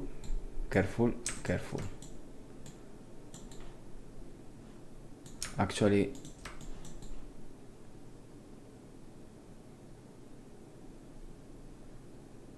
is here.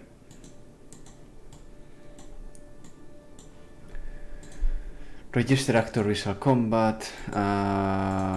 Let's put a breakpoint here, and then in the noise, register Remove this one. And let's see what we get there.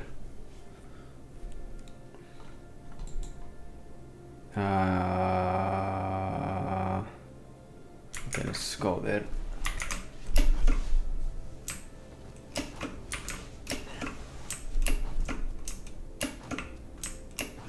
Oh wow, a lot of them. Okay, good, good. I need to just be in front of them.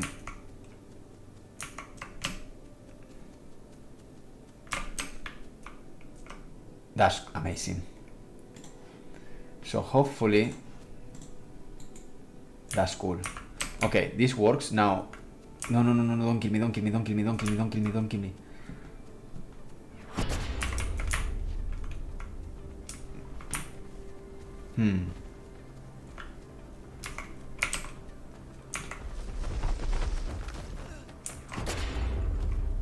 Wow.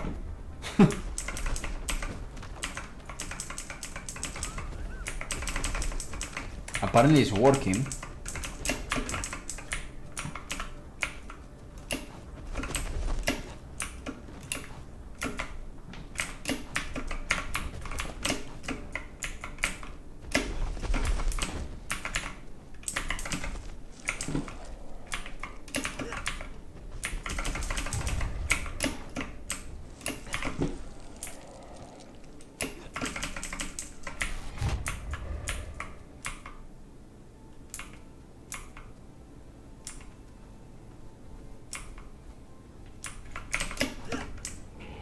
Nice, nice. That was nice. It's working. It's working.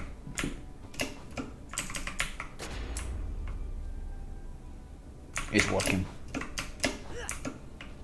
Because that make a scream. That scream is when they hear something.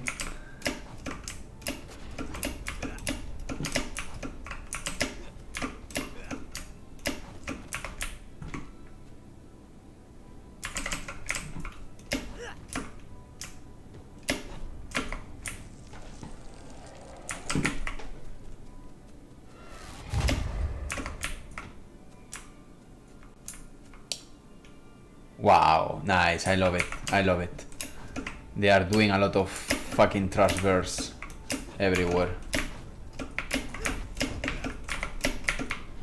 If you can go here, man, you will make me super happy.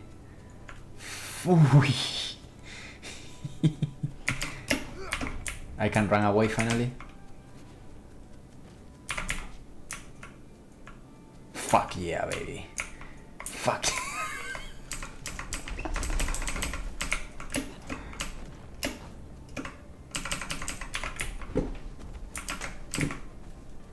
That's cool, that's cool, that's cool, that's cool, that's cool.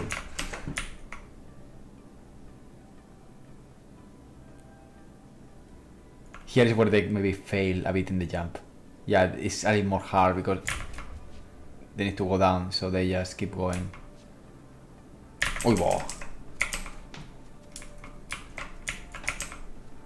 No, no, no, no, no, no, no, no, no, no.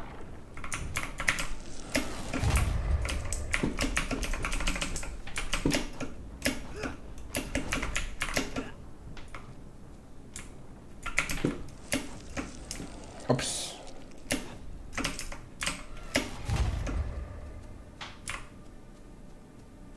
Okay, this is navigation mess that is not there, right? Okay, this is the end of the navigation, I see. I need to fix that, I don't know why it stops there.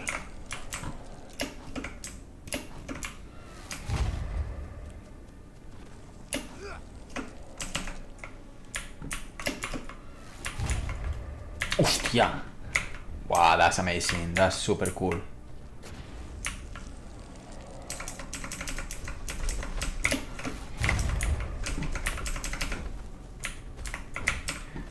Man, I think they are the first, I think they are the same that I found in the very beginning.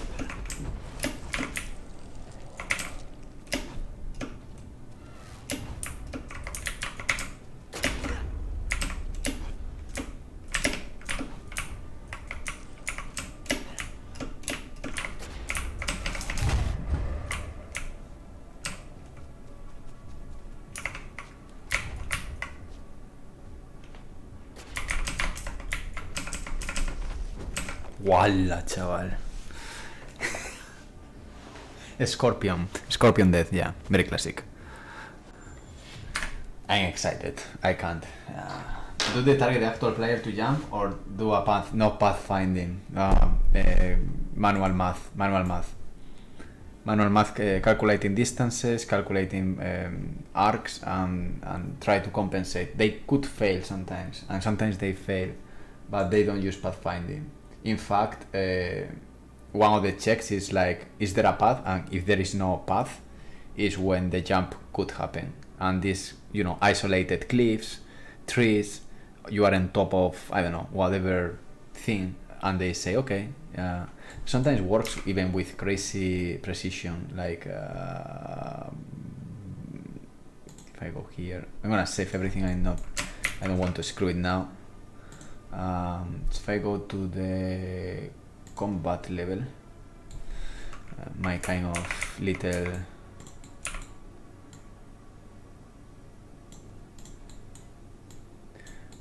is there. All right. Sometimes even if I put something like this, and this is perfect because there is no navigation, and let's put one with navigation, another without navigation, like this. The problem is I can't jump here, so let's try. They should be able to get you. And then we add.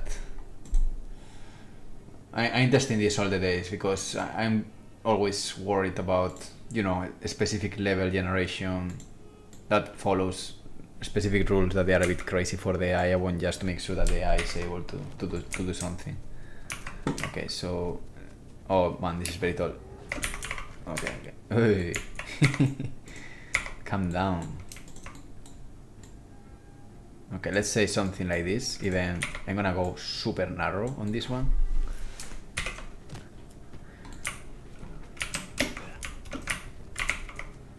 Yeah, that is a perfect jump. Here maybe it struggles a bit more. Let me try. Oops. Come on. I just need. Okay. 1 second. Joder, man. Okay. I think he's not considering this a threshold. Yeah, he's not. He's thinking you are close to me. I can try to put this higher.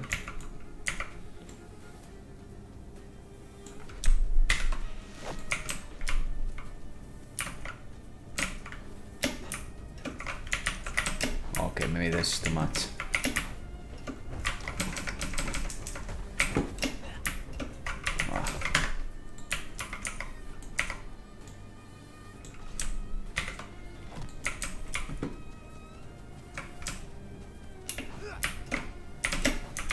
Man, I think I'm stupid.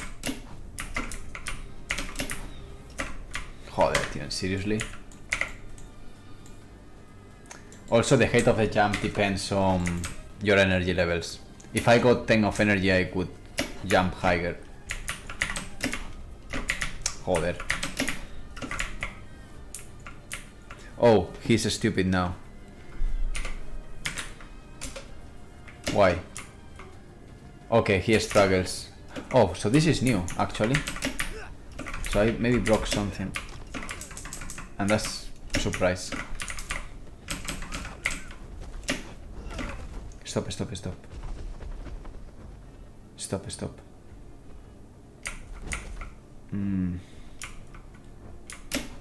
Okay, I think this is a problem.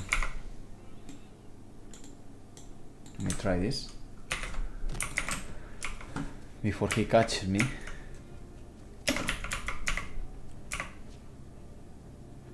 Hey. But why? I saw him stuck there. I would like to know why. No. Fuck. Joder, tío. Qué asco, tío, qué asco me das.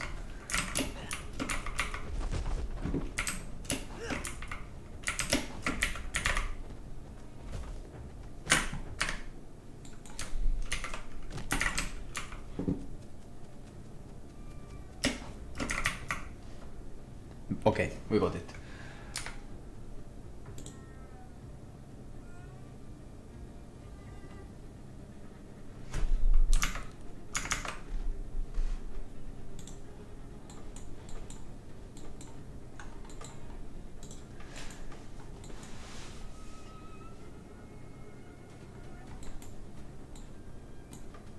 No, it's not true. It's not true. There is no fucking path.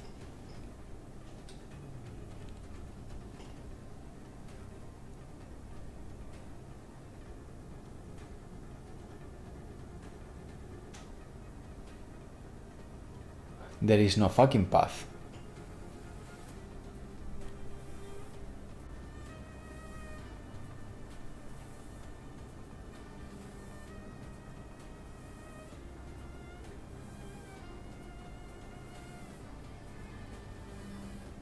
This is very weird. Okay, let me see one thing. I'm gonna remove the navigation mesh.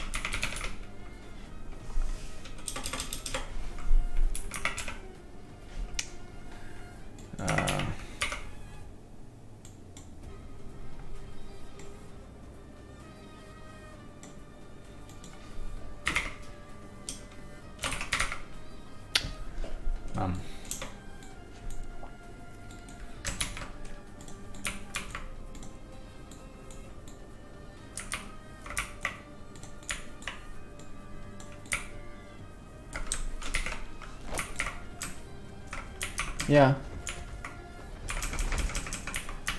He worked with a navigation mesh.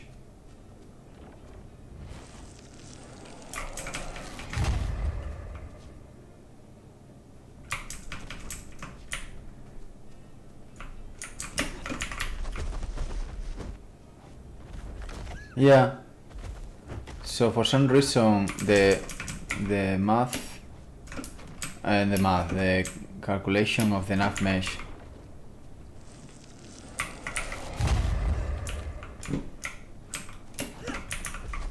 actually it's quite funny to see them to fight without nav mesh.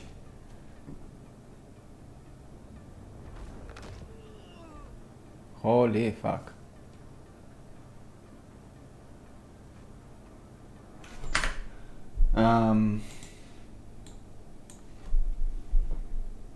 Do the target data to jump pathfinder? Yeah, that might be the reason about the jump down is different. Oh yeah, no, the jump down is different. It's on purpose.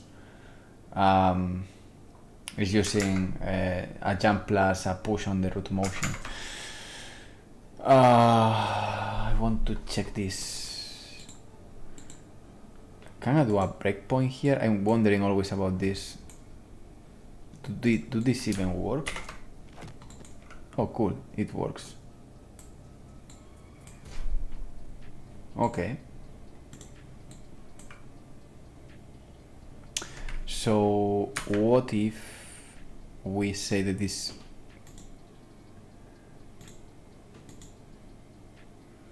we can do nav mesh raycast 2D maybe. It's not the best, but for my cases I think it's a bit better.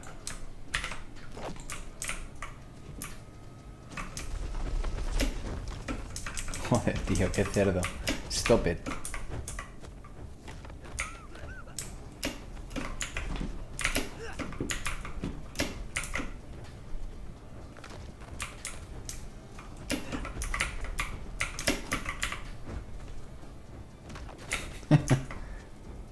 Fuck you. Fuck you.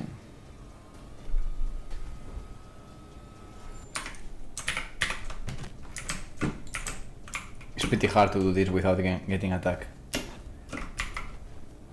Okay, it's working, it's working.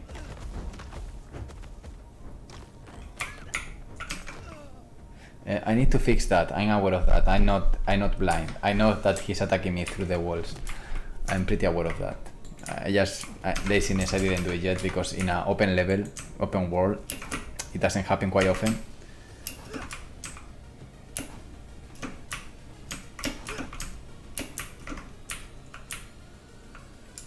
Okay, the problem is there's no enough mesh now. But if I... Oh! So, what the fuck?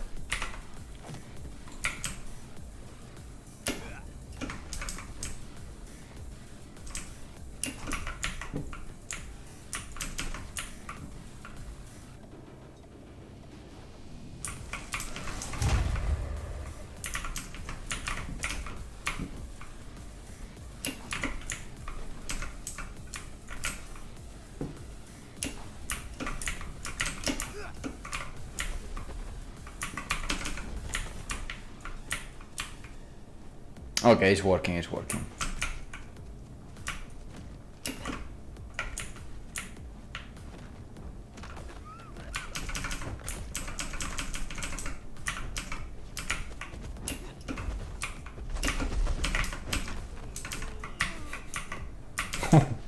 Come here, come here.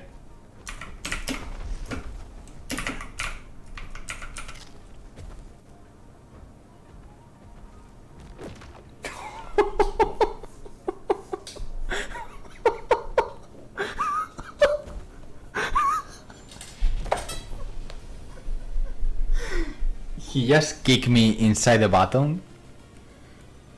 He just literally kicked me inside the fucking button.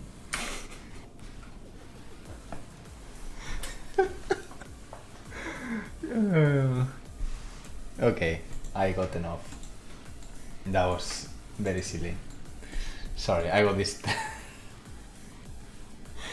He kicked me inside the fucking button, like, you fucking trash people. That was quite brutal. Fucking ragdolls, they are always so fun. So fun. I did so much fucking ragdolls on VFX. It was always very fun to do. Ragdolls are the best everywhere. Ready Player One, in the final battle, all the explosions you see, they put me out, they just removed some of the explosions because it was too much. But I did a lot of fucking ragdolls blowing up. But I think obviously it was a family friendly family or family friendly or friend family movie. So they didn't want to put too many explosions and dismemberment. Anyway, the characters, when they die, they become coins, so it was not such a big deal, but I did a lot of fucking ragdolls exploding and bullshit. But yeah, at some point they decided to, hey, let's slow down, this is a Spielberg. Like, whatever, Spielberg did the Jurassic Park, you know. Anyway, yes, little anecdote about ragdolls. Love them. So, okay, so if I test now XMAs, that should work, I hope, with the new listening to you system and stuff. So I'm gonna reconnect the world generation as it was. But funny enough, now the nav mesh takes even more time than the procedural generation of the level, which is interesting. That reminds me about Dead Space, where monsters don't even respect save icons or cutscenes. Exactly, man. This is happening on Crete, I'm not gonna lie. It's not yet implemented to stop AI logic while you're in a cinematic, so yeah. But that thing about Dead Space is a design, or it was just a fucking bug? I'm very curious. I know the game, of course, and I watched many videos about the game, about the creator and all this stuff. But that thing you mentioned about the enemies going to the cutscene is something design-wise, or was a fucking bug that they needed to fix and patch? Out of curiosity. Okay, so now in this world, what I'm gonna do is to activate the full generation. By the way, we got really cool art coming. It's not finished. But we got on process Demian and Chris selection. This is gonna be for the selection screen. Basically, when you select the different players, they will glow the suit, and when you do the final lock, they will, put the steam from the different valves. We need to do the forearm valve and put the helmet. whatever effect sound you imagine. Fucking Chris is super cool. 35 soldier captain that had a war on Earth already and now fucking a second war here on Kepler. Very cool. And Demian, a motherfucker bastard, is so hateable but so fucking good at the same time. And they do a fucking toxic kind of team that is really cool to play around with. The story is fucking interesting, at least to me. The chemistry and the dynamic between these two fellas is fucking insane. So yeah, really excited to move forward. And we need to do Cromer, which is gonna be in the background. And we go Sinclair and Beatrice, but this will come soon. So far it's all about Demian and Chris. Later will come Cromer, and later the other two guys. One girl, one guy. But yeah. They wanted to make it hard. There is no such a thing as safe songs. I like that, design-wise. Interesting. That's cool. I like that. Yeah, here you die in the cinematics. I like the idea of not having safe zones. You know what? I like it. I need to design better to don't make it look like a bug. But I like that. It has some constant tension, right? I feel that that's something to explore. Okay, so we need to connect. Right. Okay, the order of events is not correct.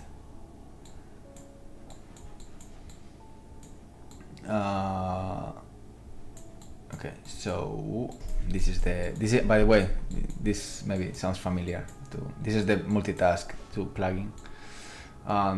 A new way of spawning all the assets for hierarchical instance meshes. Very cool.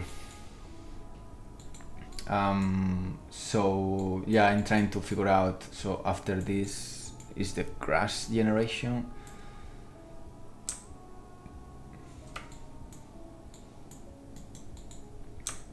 Okay, let me disconnect this. So this goes later.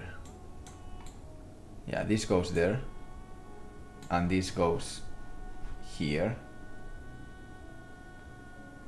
there, and on begin play.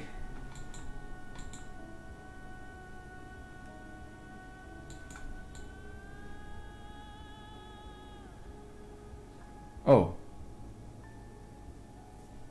okay. Cool. I'm not using begin play anymore. Yeah, now it's called by the game state. Once the seed is done, it fires the generator. Okay, yeah, I know why. Yeah. So you don't do parallel bullshit. You just have a linear generation, avoiding potential problem with synchronization and replication. So now a rep notify calls the seed calls the generator, and then all the noises. And this is okay, it's safe because it goes in a chain, so everything should work. I think, yeah, that should work, and that should generate the level with all the assets and stuff. And here it's gonna do this, and the final step, and after all that is this shit that I'm gonna put it in the bottom because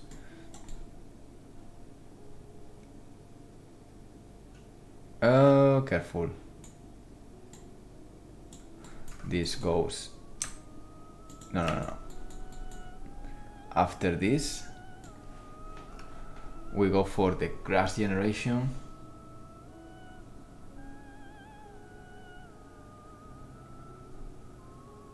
Which happens here.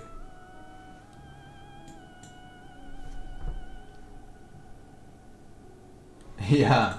That's a good choice, man. Backlife Studio.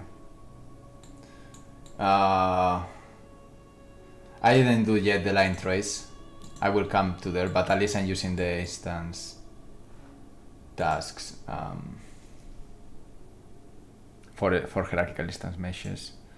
Okay, so let's close this. Let's close this. Let's close this. Let's save. I definitely have some dependencies because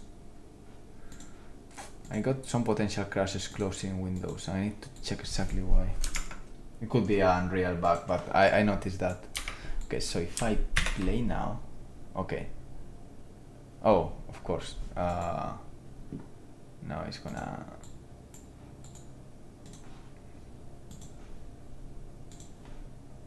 Is running or is? Let's keep running that shit.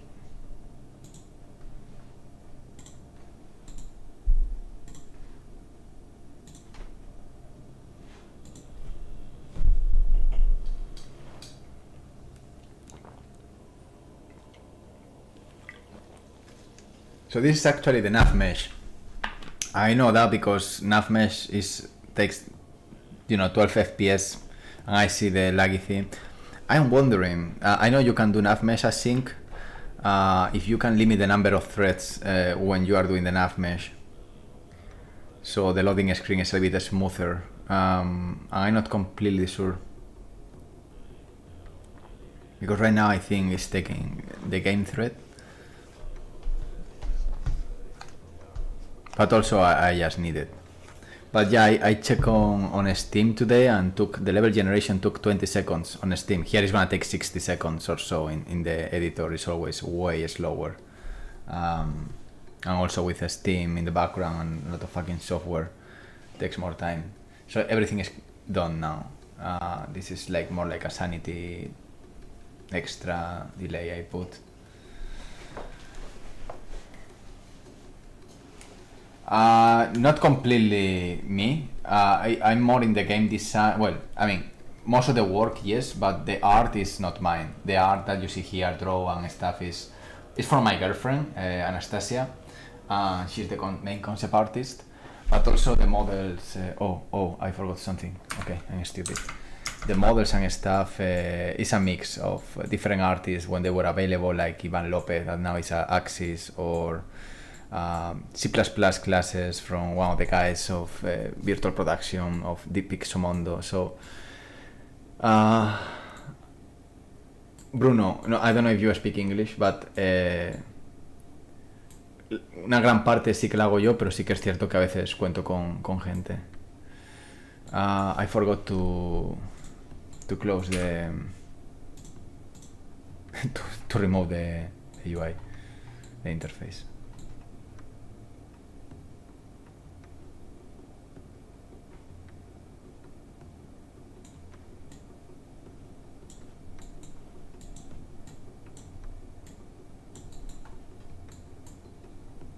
Okay.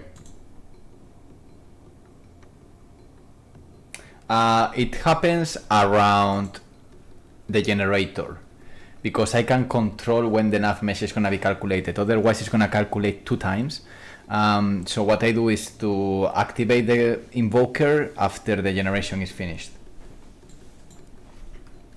So in that way, I calculate only 1 time the navigation mesh, and it's not trying to take resources from the procedural generation, the line traces, the spawning instances.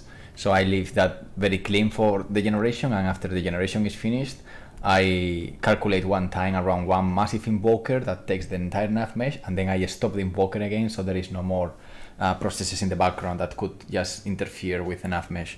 So it's a dynamic nav mesh, but becomes static because it's procedurally generated, basically. If it's a static, if it's on a static level, you don't give a fuck about this, but obviously you need to calculate 1 time the nav mesh. And what I do is just to hold that process until I know that all the pieces are in place. And once they are in place, I do the nav mesh. Right now it's doing the nav mesh. I feel it because the frame rate. And that's it. And this usually takes 20 seconds. Here it takes 60, but on Steam it's 20 seconds, more or less.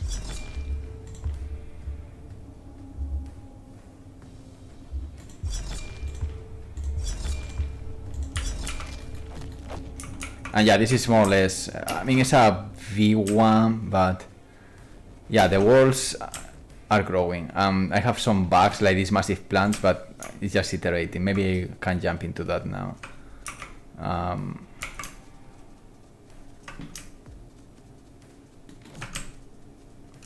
And yeah, we are getting like super cool FPS on pack games, like 70 FPS, 80 sometimes, 60.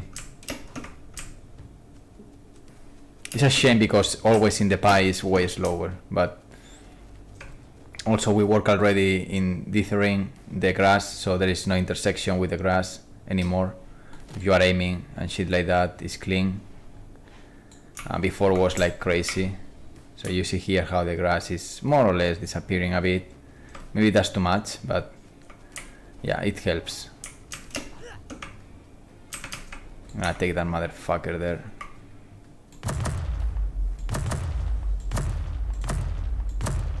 Wait. Okay, this is the other part I didn't fix. Like when I hit them, apparently it's still not working.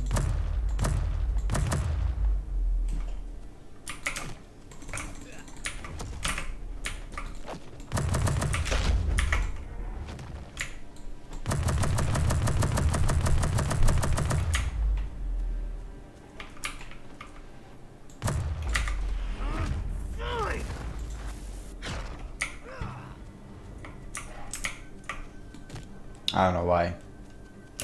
Hello Matthew, how are you?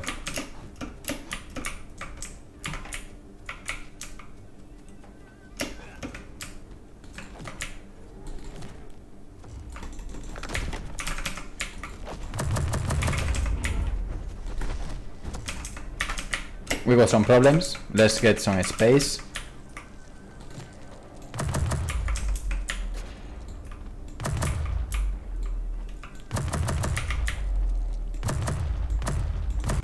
Hostia puta.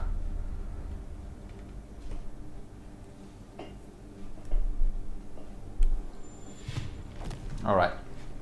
That was a well-deserved kill.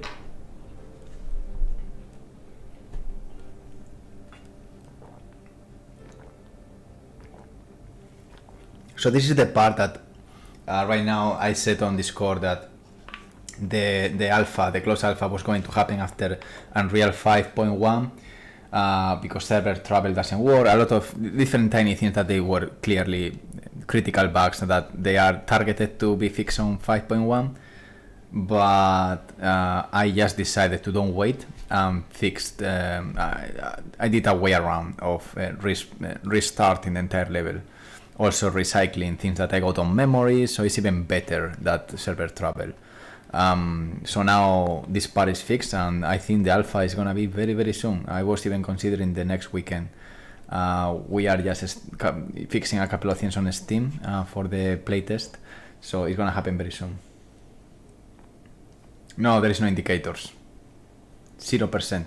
There is a little bit of sound. I don't know, you can hear the sound. There is no indicators. When you are shot, this is inspired by The Soprano. If you are shot in the back, there is no, you don't even hear the sound of your own death. You go black. You gone. If someone throws you a spear, it's because you made noise and because you didn't clear all the areas. And this is part of the design. It's like you are never safe and you won't have any kind of helper. Okay, this is not working in the second generation. Why not? Yeah, because I see. Oh, I see. Okay, forget this part. Let's make this not here.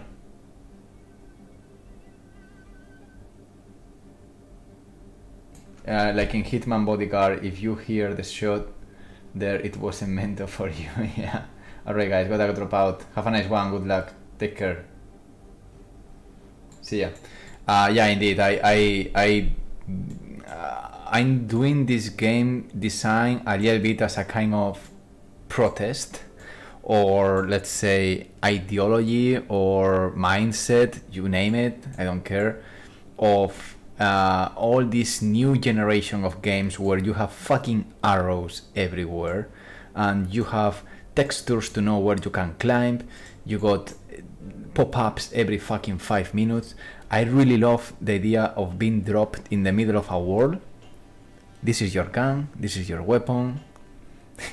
good luck, dude. Good luck. I know it could bring frustration, like fuck, where was that spear? But you will learn, and I know already about the spears because obviously I was designing the game, but my girlfriend that plays the game with me and all the people from the team, they start to notice when a spear could happen, and it happens under specific circumstances. So basically, it's a mistake that you didn't do in that specific moment where you die. That's not your fault, but all the different choices you made before that spear came to you, which is, for example, not clearing the area, not checking every single fucking cliff or hill. That's one of the reasons, and the other is because you made noise and you decided to fight a lot and don't check around. So yeah, that's maybe I change the difficulty of the spear time to time, but definitely something that I like to, to punish a bit, because when you get them, it's quite rewarding. So it's a bit punishing, Crete. I'm not gonna lie, and I don't know. Maybe it's not the right call. Maybe it's not. But I'm just doing this game as I played games in my childhood, which is the fucking mystery, or what the fuck should I do then? How can I, if you are killing a boss, I don't want to have markers of what is the danger area, what is the weakness. No, I just want to investigate. Maybe I can talk with a friend about what we should do about this. How we can not get killed by the spears, what we are doing wrong here, what we should try. So the game becomes not just how you read the UI or reading animations, and becomes the mystery of what is the design, how can we avoid being attacked by a spear. And the other mindset of the combat system in general is, I want AI to behave like players. A player is not gonna tell you if he's gonna shoot you from the back. He's gonna shoot you, period. You are dead, done, next.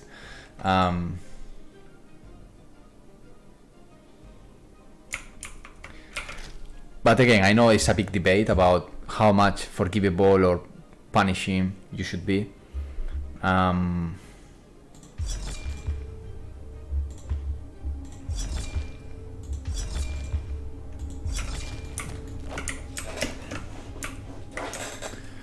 But yeah, for example, now I know I could just go safe because I don't see anyone close, and most likely it's gonna be okay. The problem is when you start to be in the middle of the map and you expose your back quite often, and you don't cover your back time to time.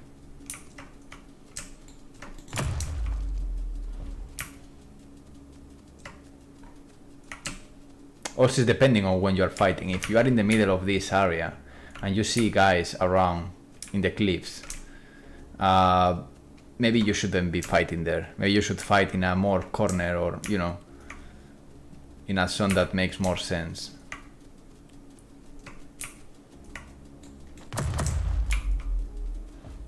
All these bullets, all these shots I'm doing, I know I could be calling AI perfectly, and I know some AI is not gonna say, hey, I heard you. Some AI is gonna wait and it's gonna just try to get you without noticing.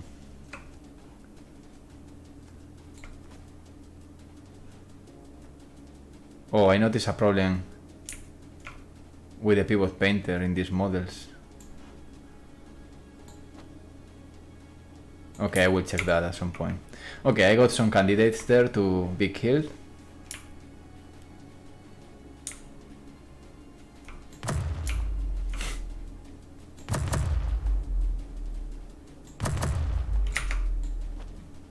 Yeah, they failed there. I don't know exactly why.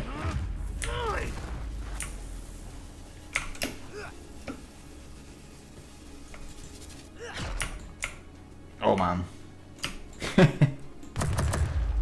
Yeah, when I shoot them first. Oh wow, okay.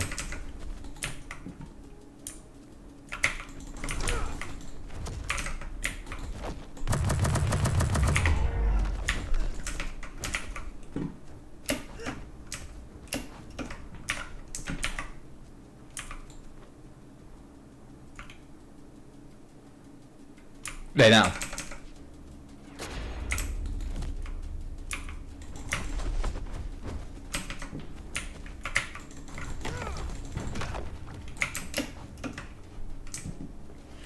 there is a little bit of anticipation sound when they hold the spear, and it's something.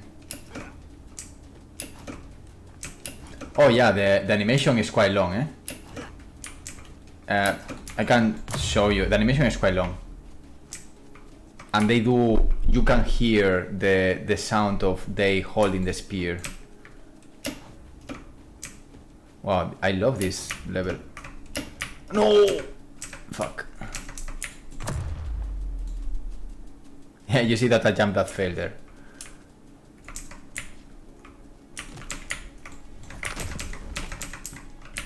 Let me see if I can push the spear.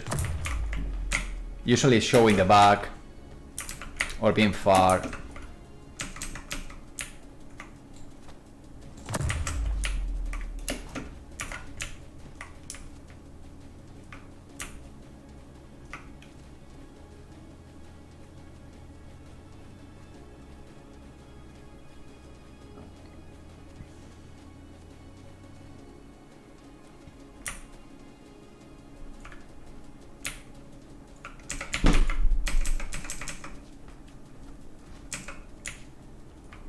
If I check, it's because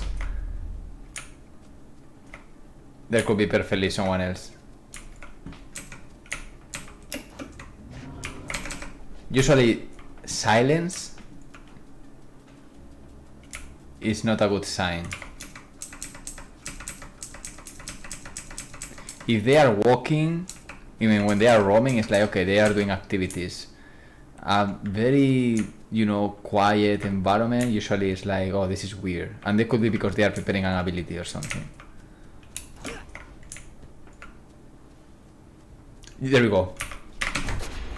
So you have enough. You become good dodging spears when you see them.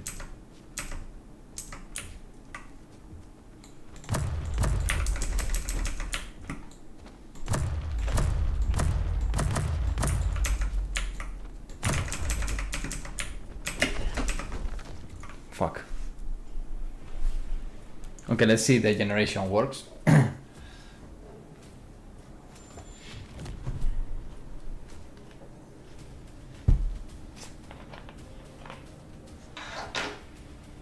Yeah, it's quite tactical. It's about being tactical. And again, we don't have all the abilities yet implemented, but the idea is to be quite tactical. Knowing the location of the AI, putting traps, going more like maybe 1x1, 2x2 enemies, but definitely not like be constantly in combat. It's more about making smart choices of, hey, we got 3 guys here, I think we can do this, okay, let's go. But before going to the combat, you have different alternatives of how to make this in a way that you can control the combat and doesn't call the entire area full of enemies. So you can have smokes that cover the area, you can have guns that make less noise, you can pull the AI to your place with different abilities or tricks. So yeah, that's more or less. Or you can take a gun like this. Thank you so much, I appreciate that.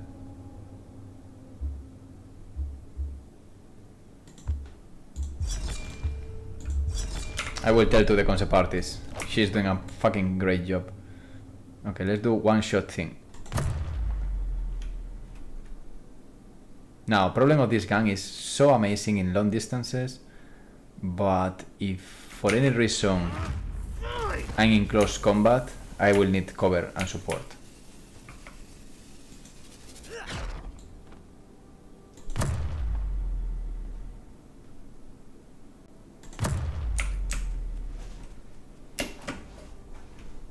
You see, I jump way more when I'm full of energy. You can see the suit also glowing more.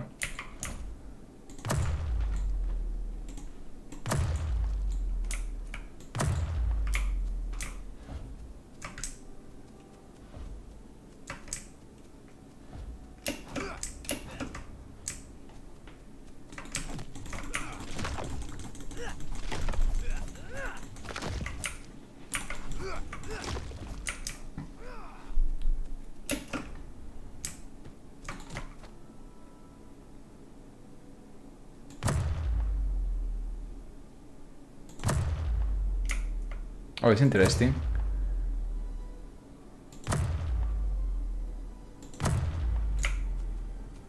Yeah, I got a problem with these guys on hit. I need to fix that part.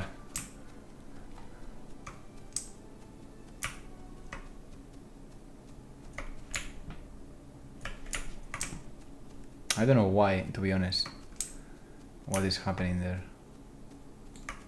It didn't happen before. Okay, so they rotate. So let me just go. I have the controller. I'm gonna check it in the controller. Oh, come on. Okay, I'm gonna play without. I'm gonna go to the other level, to the blocking combat. Blocking. Saving everything. And here, in the controller,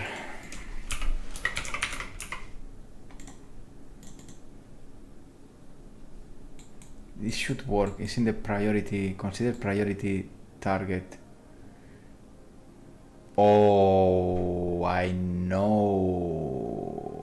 I see. Got it. I don't know what sometimes when you destroy the nest, a small baby alien come and chase you. That's cool. I like it. We got similar things. The eggs right now are like a kind of placeholder. Basically, you are stealing DNA. So, without spoiling you, if you do the math, these kind of shrines or kind of houses are from the ancestors, and you are stealing their DNA. So now they are eggs. Imagine what you can take to steal DNA. So there are something like that going on. So yeah, it's gonna be disgusting, fun. But the idea of that maybe some of these things are alive is cool. I like it. Like when you shoot that, maybe, you know, wow, it's gonna be very hardcore and dark. Holy fuck, man. Okay, so report noise event. Yeah, this is what I was doing wrong. I need to say this. Can't see enemy. I like the idea. Because yeah, we were going to change the designs. It's not gonna be like this anymore. But yeah, it could be cool that you have a chance that in the egg you have a challenge. I like that. Good one. I will implement it. Why not? Fuck it. Done. Because you know why I like the idea? Because I like the constant design of if you want to take something, you will always have a little risk. So, you know, like if you want to take life, you will maybe to die trying to get that life back. And the idea of the eggs that give you DNA and sometimes in less chance, way less chance, give you health, can kill you. So you are constantly assessing your own life and risks constantly. Like, hey, we got X here. Again, they are not gonna be X, but they are gonna be something that we can put things life inside, alive. So yeah, it's a good point. Okay, so now we just set the boolean here as can see enemy. That was mainly the problem. Because I implemented this new thing. Actually, you know what? We might have a problem here.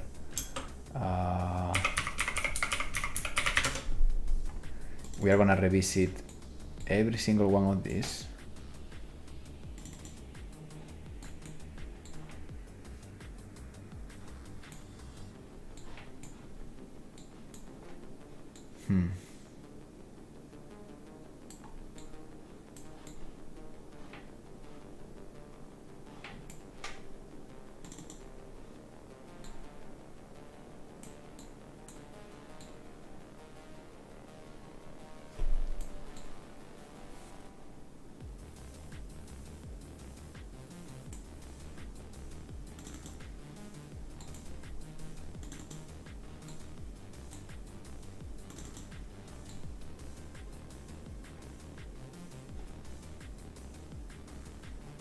Okay, this should work. Let's try it in this level. It's gonna be fun because the foliage is gonna be gray as well, I think. Maybe I should stop the foliage generation.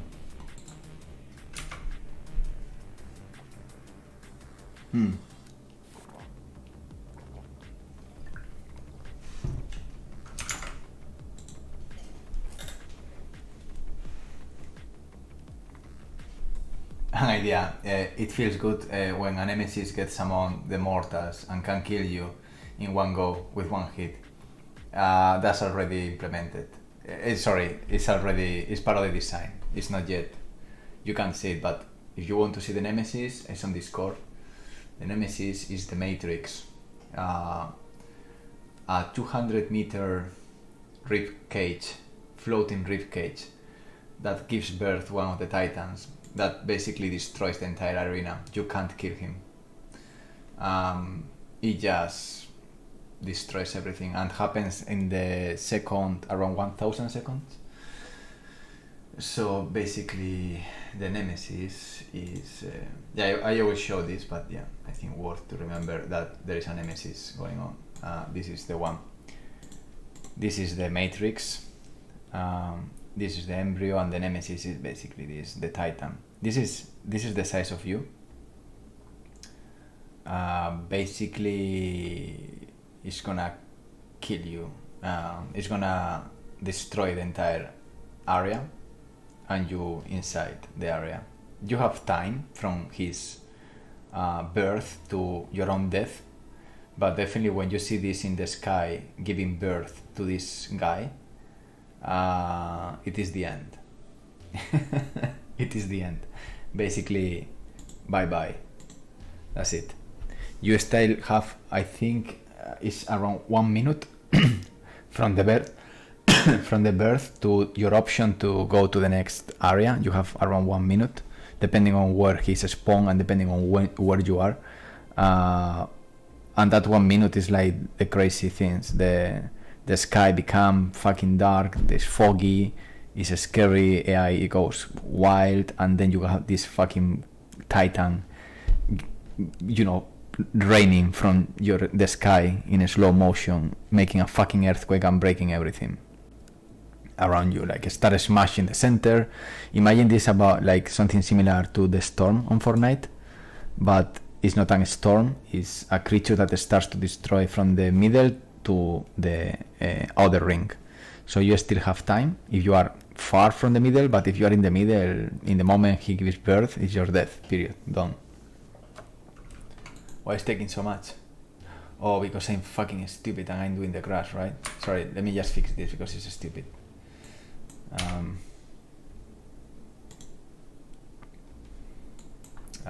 Yeah, let me just skip this.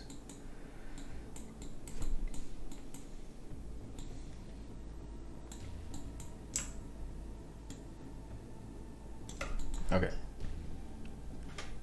let's do this.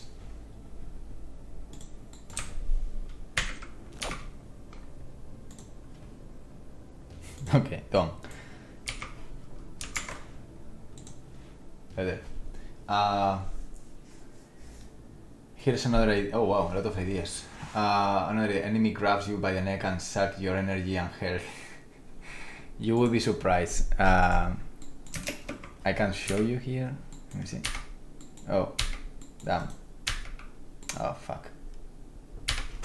I can't. There is animation of that already.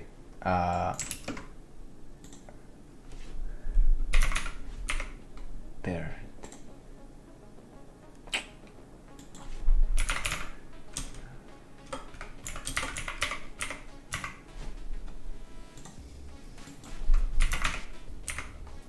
Huh.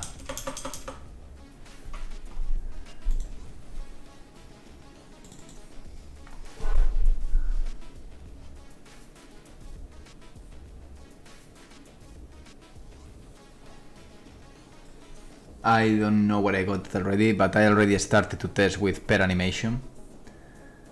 So the grabbing by the neck thing, it is already happening. The big problem of this is multiplayer. It's complicated. It's quite complicated. So it's not priority. But yeah, it's already in the list. Roaming, locomotion, keep back, aiming, hit reaction, scrolling, blocking attacks. I don't know where I have it right now. But it was in the plans. It was per animation, but I don't find it now. Neck, strangulate, choke. Yeah, I don't know where I got it now. Oh, okay. Okay, let's see if this works very fast.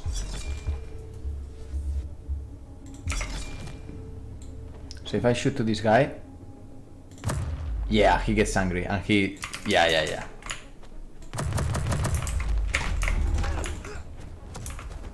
This is the ribcage, but obviously it's not working. It's like a death theme park. But yeah, this is our friend, prototype, not the model. The model is gonna be fucking cool.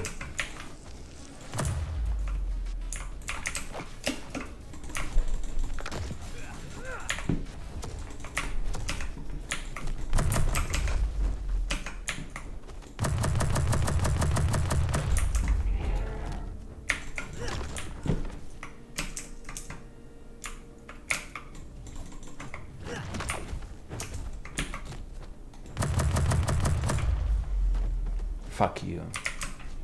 Yeah, it's planned.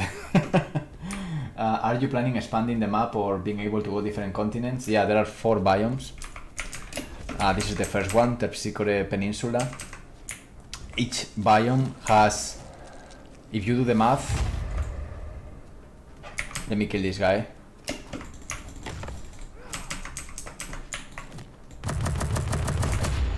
Okay, I heard the sound, I was just not paying attention.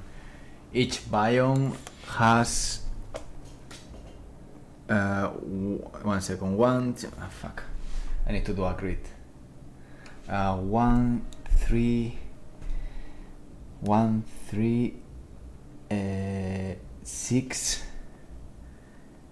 10, 15. Each biome has 15 sub-biomes in the progress. So 15 sub-biomes by 4, we got 60 different biomes. It is true that I only designed 4 main biomes, but procedurally they will create rules and variations to, for example, Terpsichore Peninsula, which is this one. You start in kind of cliff, grassy areas, and you end up in more desert, alien, kind of fibers and biopunk designs in the north. And this happens more by rules. So it's one biome changing procedurally depending if you go to the east or you go to the west, every single variation. Basically, this is a tile. So you have here another tile, here another tile, here another 3 tiles, here another 5 tiles, 6. So you have to do 1, 2, 3, 4, 5, 6 levels to finish an entire run, which is one of the roguelite runs. You have 4 runs. Every run is a roguelite experience, every biome basically. So yeah, it's changing. You go to this door or you go to this door, you have different sub-biomes of Terpsichore Peninsula, which is this one. So yeah, it's already designed. Can you defend yourself with objects in environments such as traps? It will come. There are many ideas, and of course, one of the things you can't see here yet is the puzzles, which are these guys that you can see, maybe like these guys, that they can be open, and you have different elements that they are more like puzzles and strategy. There are no towers on this one. But yeah, these things will happen. You will have elements on the level that you can use for your advantage, for sure. But the main combat happens with the DNA that you can get from the runs. one of the things that is going to happen soon, and this is priority more than other things like biomes that they will come later, it is the laboratory. And in the laboratory you basically can modify and build your weapons with the DNA you took from your runs, and this is the way you can progress little by little, taking one base gun and then with kind of imagine shards of DNA samples, you just drag and drop that in a laboratory system where you can do combinations of the 4 DNA you got, the delta, beta, alpha and gamma, and depending on the combination you do, you will have variations of recoil, variations of sound, variations of damage, variations of damage close versus far, aiming, how close you can aim, a lot of procedurally generated variations that they are not determined, they are not established, they are gonna be done completely by your own in a procedural system, so you can just experiment with different combinations of substances of DNA to modify your bioweapons, and that's part of the system. I bought the let's go this gun.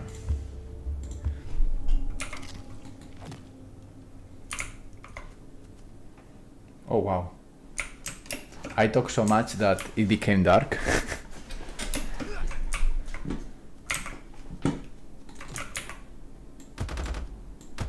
This gun is very silly, but I love it.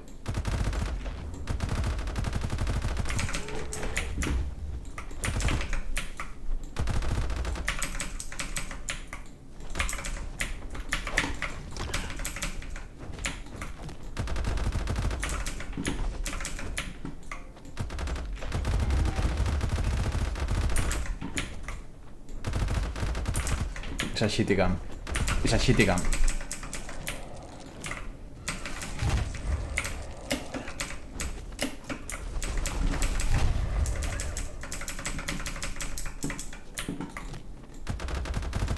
Look, trick.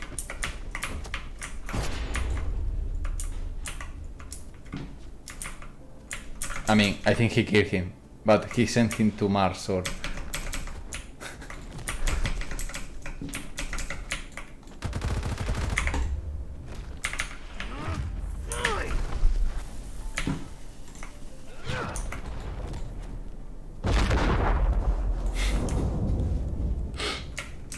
Oh man, I don't know what happened with the other guy. I think he killed him, but I don't know where is the body.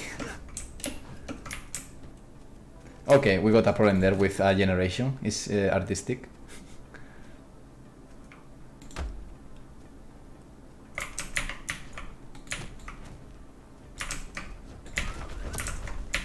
Uh-oh.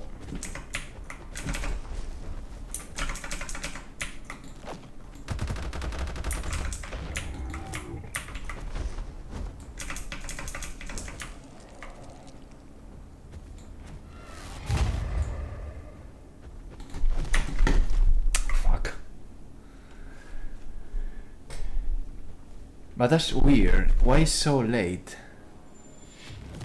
I think I fixed this because the time...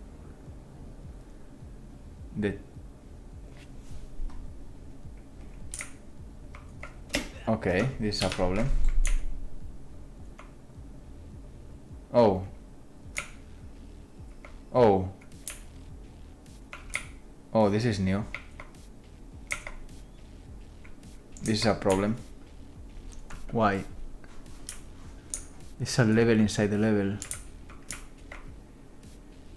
Oh, forget it. Okay. Yeah. It's not gonna... I'm not in the main level, so of course this is broken here. This has been developing games 3 years. I come from VFX. I've been working in virtual production and Unreal Engine for more time, like maybe 6 years or so. But video games development 3 years, like professionally speaking. But also, I mean, all my life I've been doing small games here and there. But no, I never work in a AAA company. I got offers from AAA games actually, but right now CRETE is my 100% priority right now. But I did consultancy for some companies of video games, like for example Atomic Heart.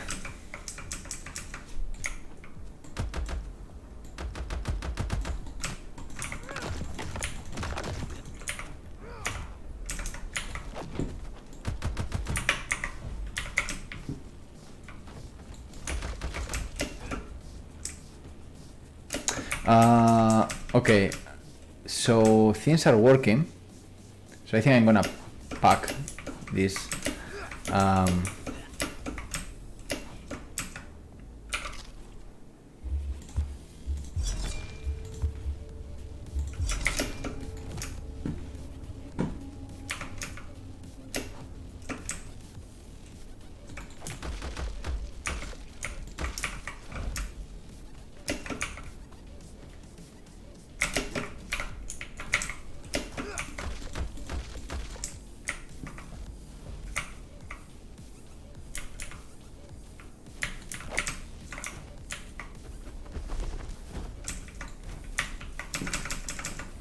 Inspirations in art or in the reasons behind art is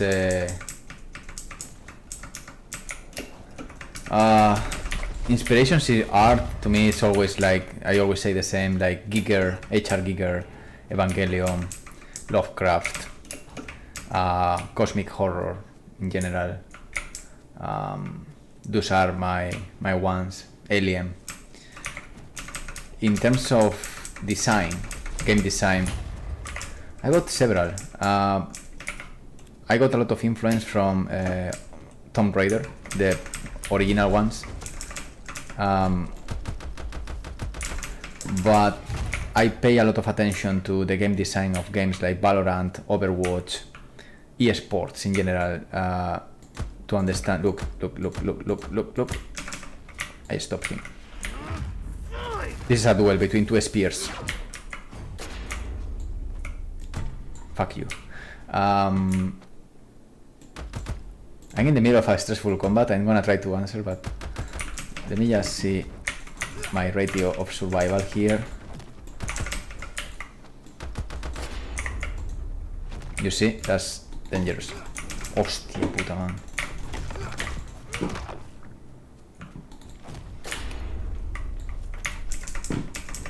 I have a problem there.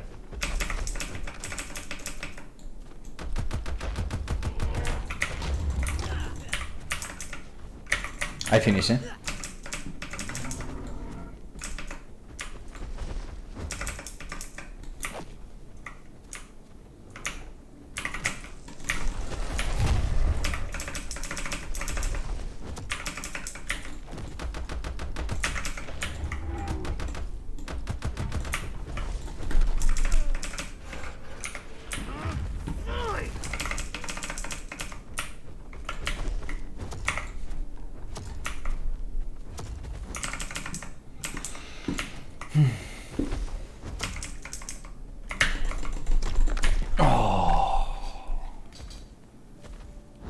Alright, yeah.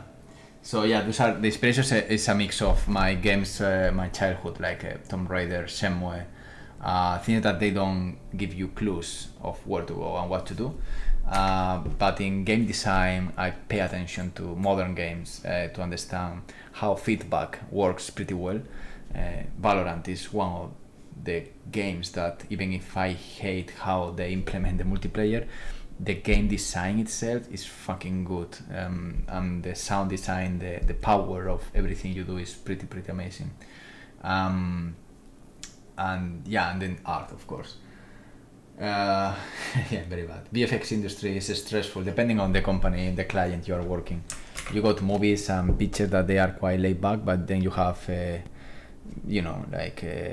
actually it's pretty fast. Like you got Marvel as well, you know what I mean? So to me, I mean, right now, I'm pretty happy doing what I'm doing. Oh look, we got buttons. We are gonna play this one.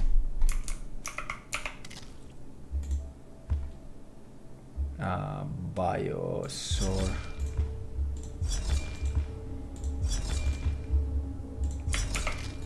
So these are just the very early prototypes of the buttons, the puzzles that you open these structures with the DNA. I got a problem with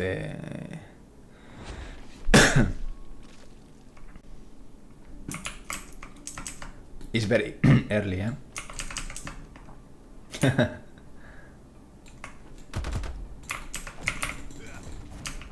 It's shit, eh? I know that.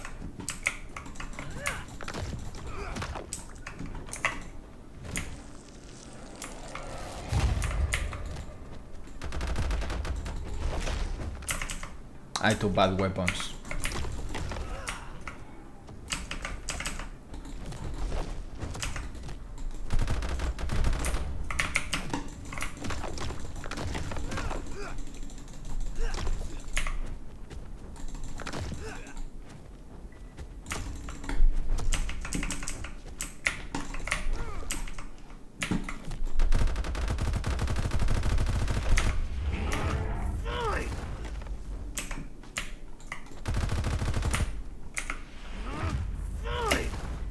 Joder.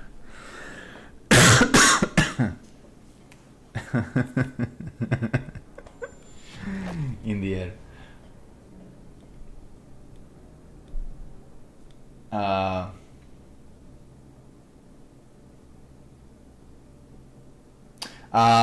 Yeah, in my case, yeah, Prometheus obviously is one of them, but cosmic horror from Lovecraft, the descriptions of characters is one of the most beautiful things, and Evangelion is one of my main references. The character designs of Evangelion is quite powerful. I watch a lot of anime, obviously Attack on Titan, but Ghost in the Shell, Akira. To me, all the art of anime that happened in the 80s, 90s is quite Dragon Ball, of course. It's something that brings me a lot of ideas. And yeah, Ghost in the Shell is more in the cyberpunk area, but if you pay attention, Akira is already one of the best and pioneers, designers of biopunk, if you think about it. Many people think that that's more like cybernetics, but if you think all about what is Akira, it's completely about biotechnology, and that's beautiful.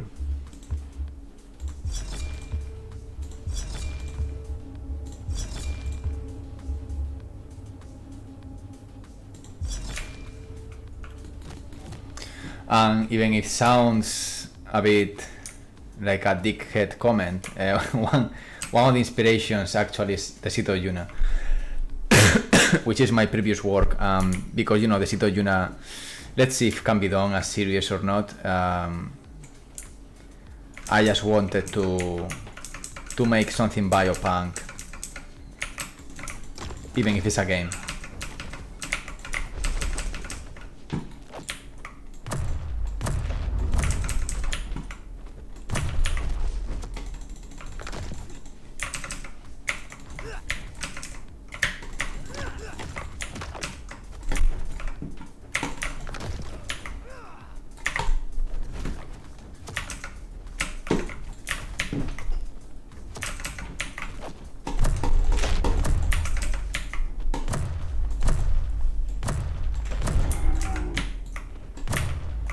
Fucking die, man. What the fuck?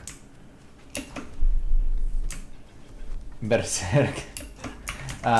You mean the anime? Or how the enemy was? Because the enemy was actually Berserk. Is that an anime, right? I think rings the bell, but I didn't watch it.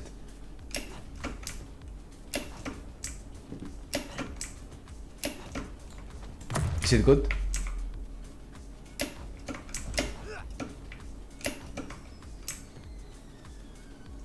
Okay, this is happening because I'm spawning. There are two levels here basically happening in parallel.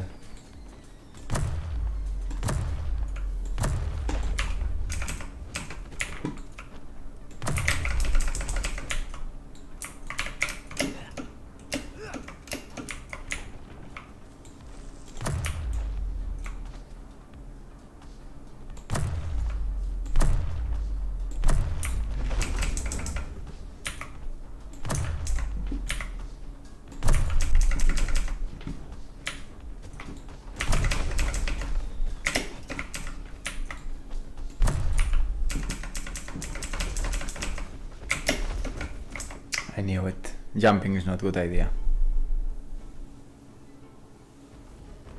Jumping is not a good idea. I think maybe I watched Berserk. Let me see.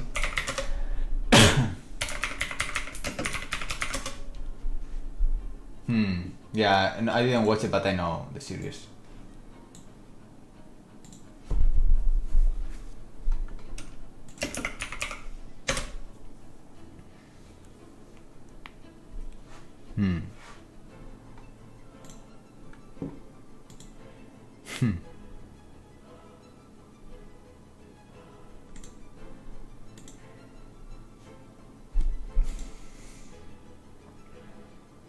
Yeah, it's interesting. Good night, have a nice one, Bruno. Nos vemos pronto. Yeah, Akira is top level, man. In terms of animation, was quite revolutionary. Just not because the art, but also the technology. In terms of FPS and crazy shots they did.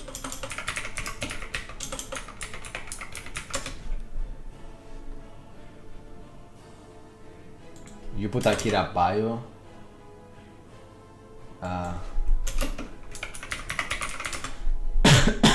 I guess it's not. Oh wow, yeah, I remember this moment. Has that kind of nightmare where he thinks his ribs are falling.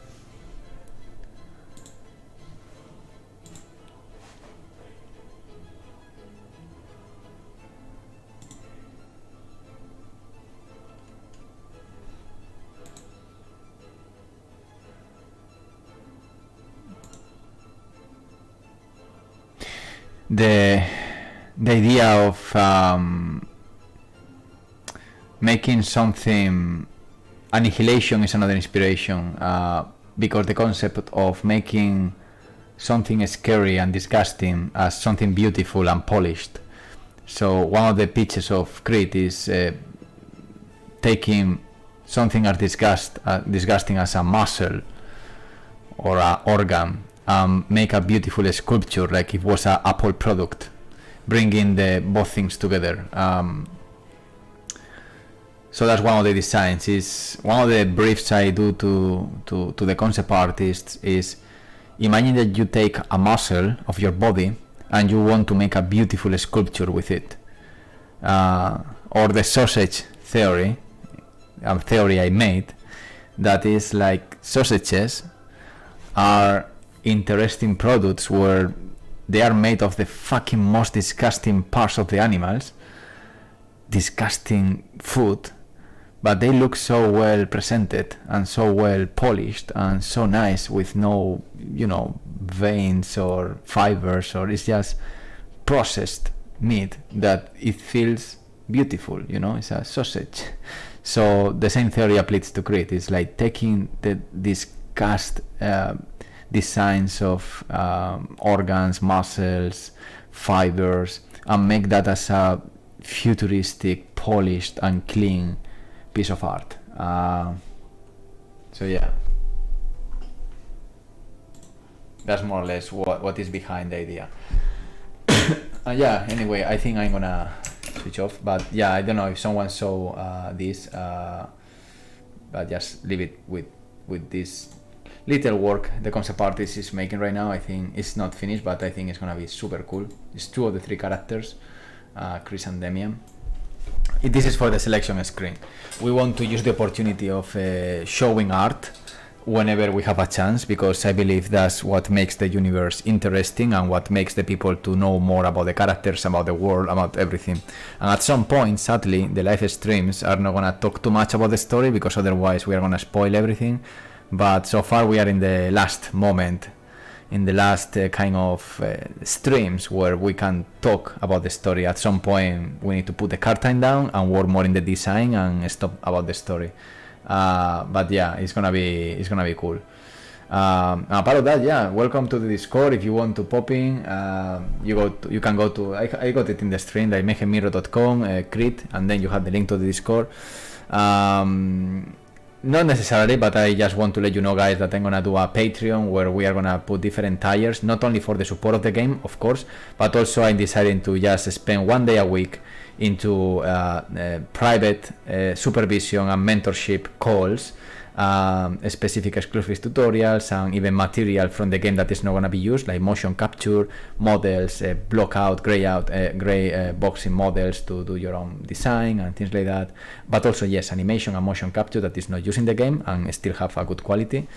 So yeah, that Patreon most likely will be dropped next week at some point with different tiers, depending on how much support you want to support the game, or how much you want me to give back to you. So that's more or less the plan. Also for this kind of niche tutorials of how to do a jumping system that doesn't use navigation mesh, how to work with AI, procedural generation, many topics I want to tackle, working with Houdini to do procedural assets. All these things are going to be more in this Patreon, so we'll see how it goes, and if it goes average or bad, it's okay. The game of Crete is going to be done. This is more like an extra support that I was thinking, like, how can we get some extra cash flow so we can hire some extra artists to make more art, to increase the quality of Crete and also make the game faster in terms of deliveries. So this was my initial idea, like, as long as I can keep the game independent and I can say no to publishers, that's the entire point, because there are offers of publishers already, not one, not two, not three, some of them, and right now I'm holding the horses. I don't want to fall into a publisher, not at this point. I got the philosophy that Crete has to be done 80%, and once we are in the 80%, we can talk about money. At this moment, I want to keep the independence of the game as much as I can. So one idea was like Kickstarter, but I think it's not going to happen. Another idea was early access. It's not going to happen, I believe.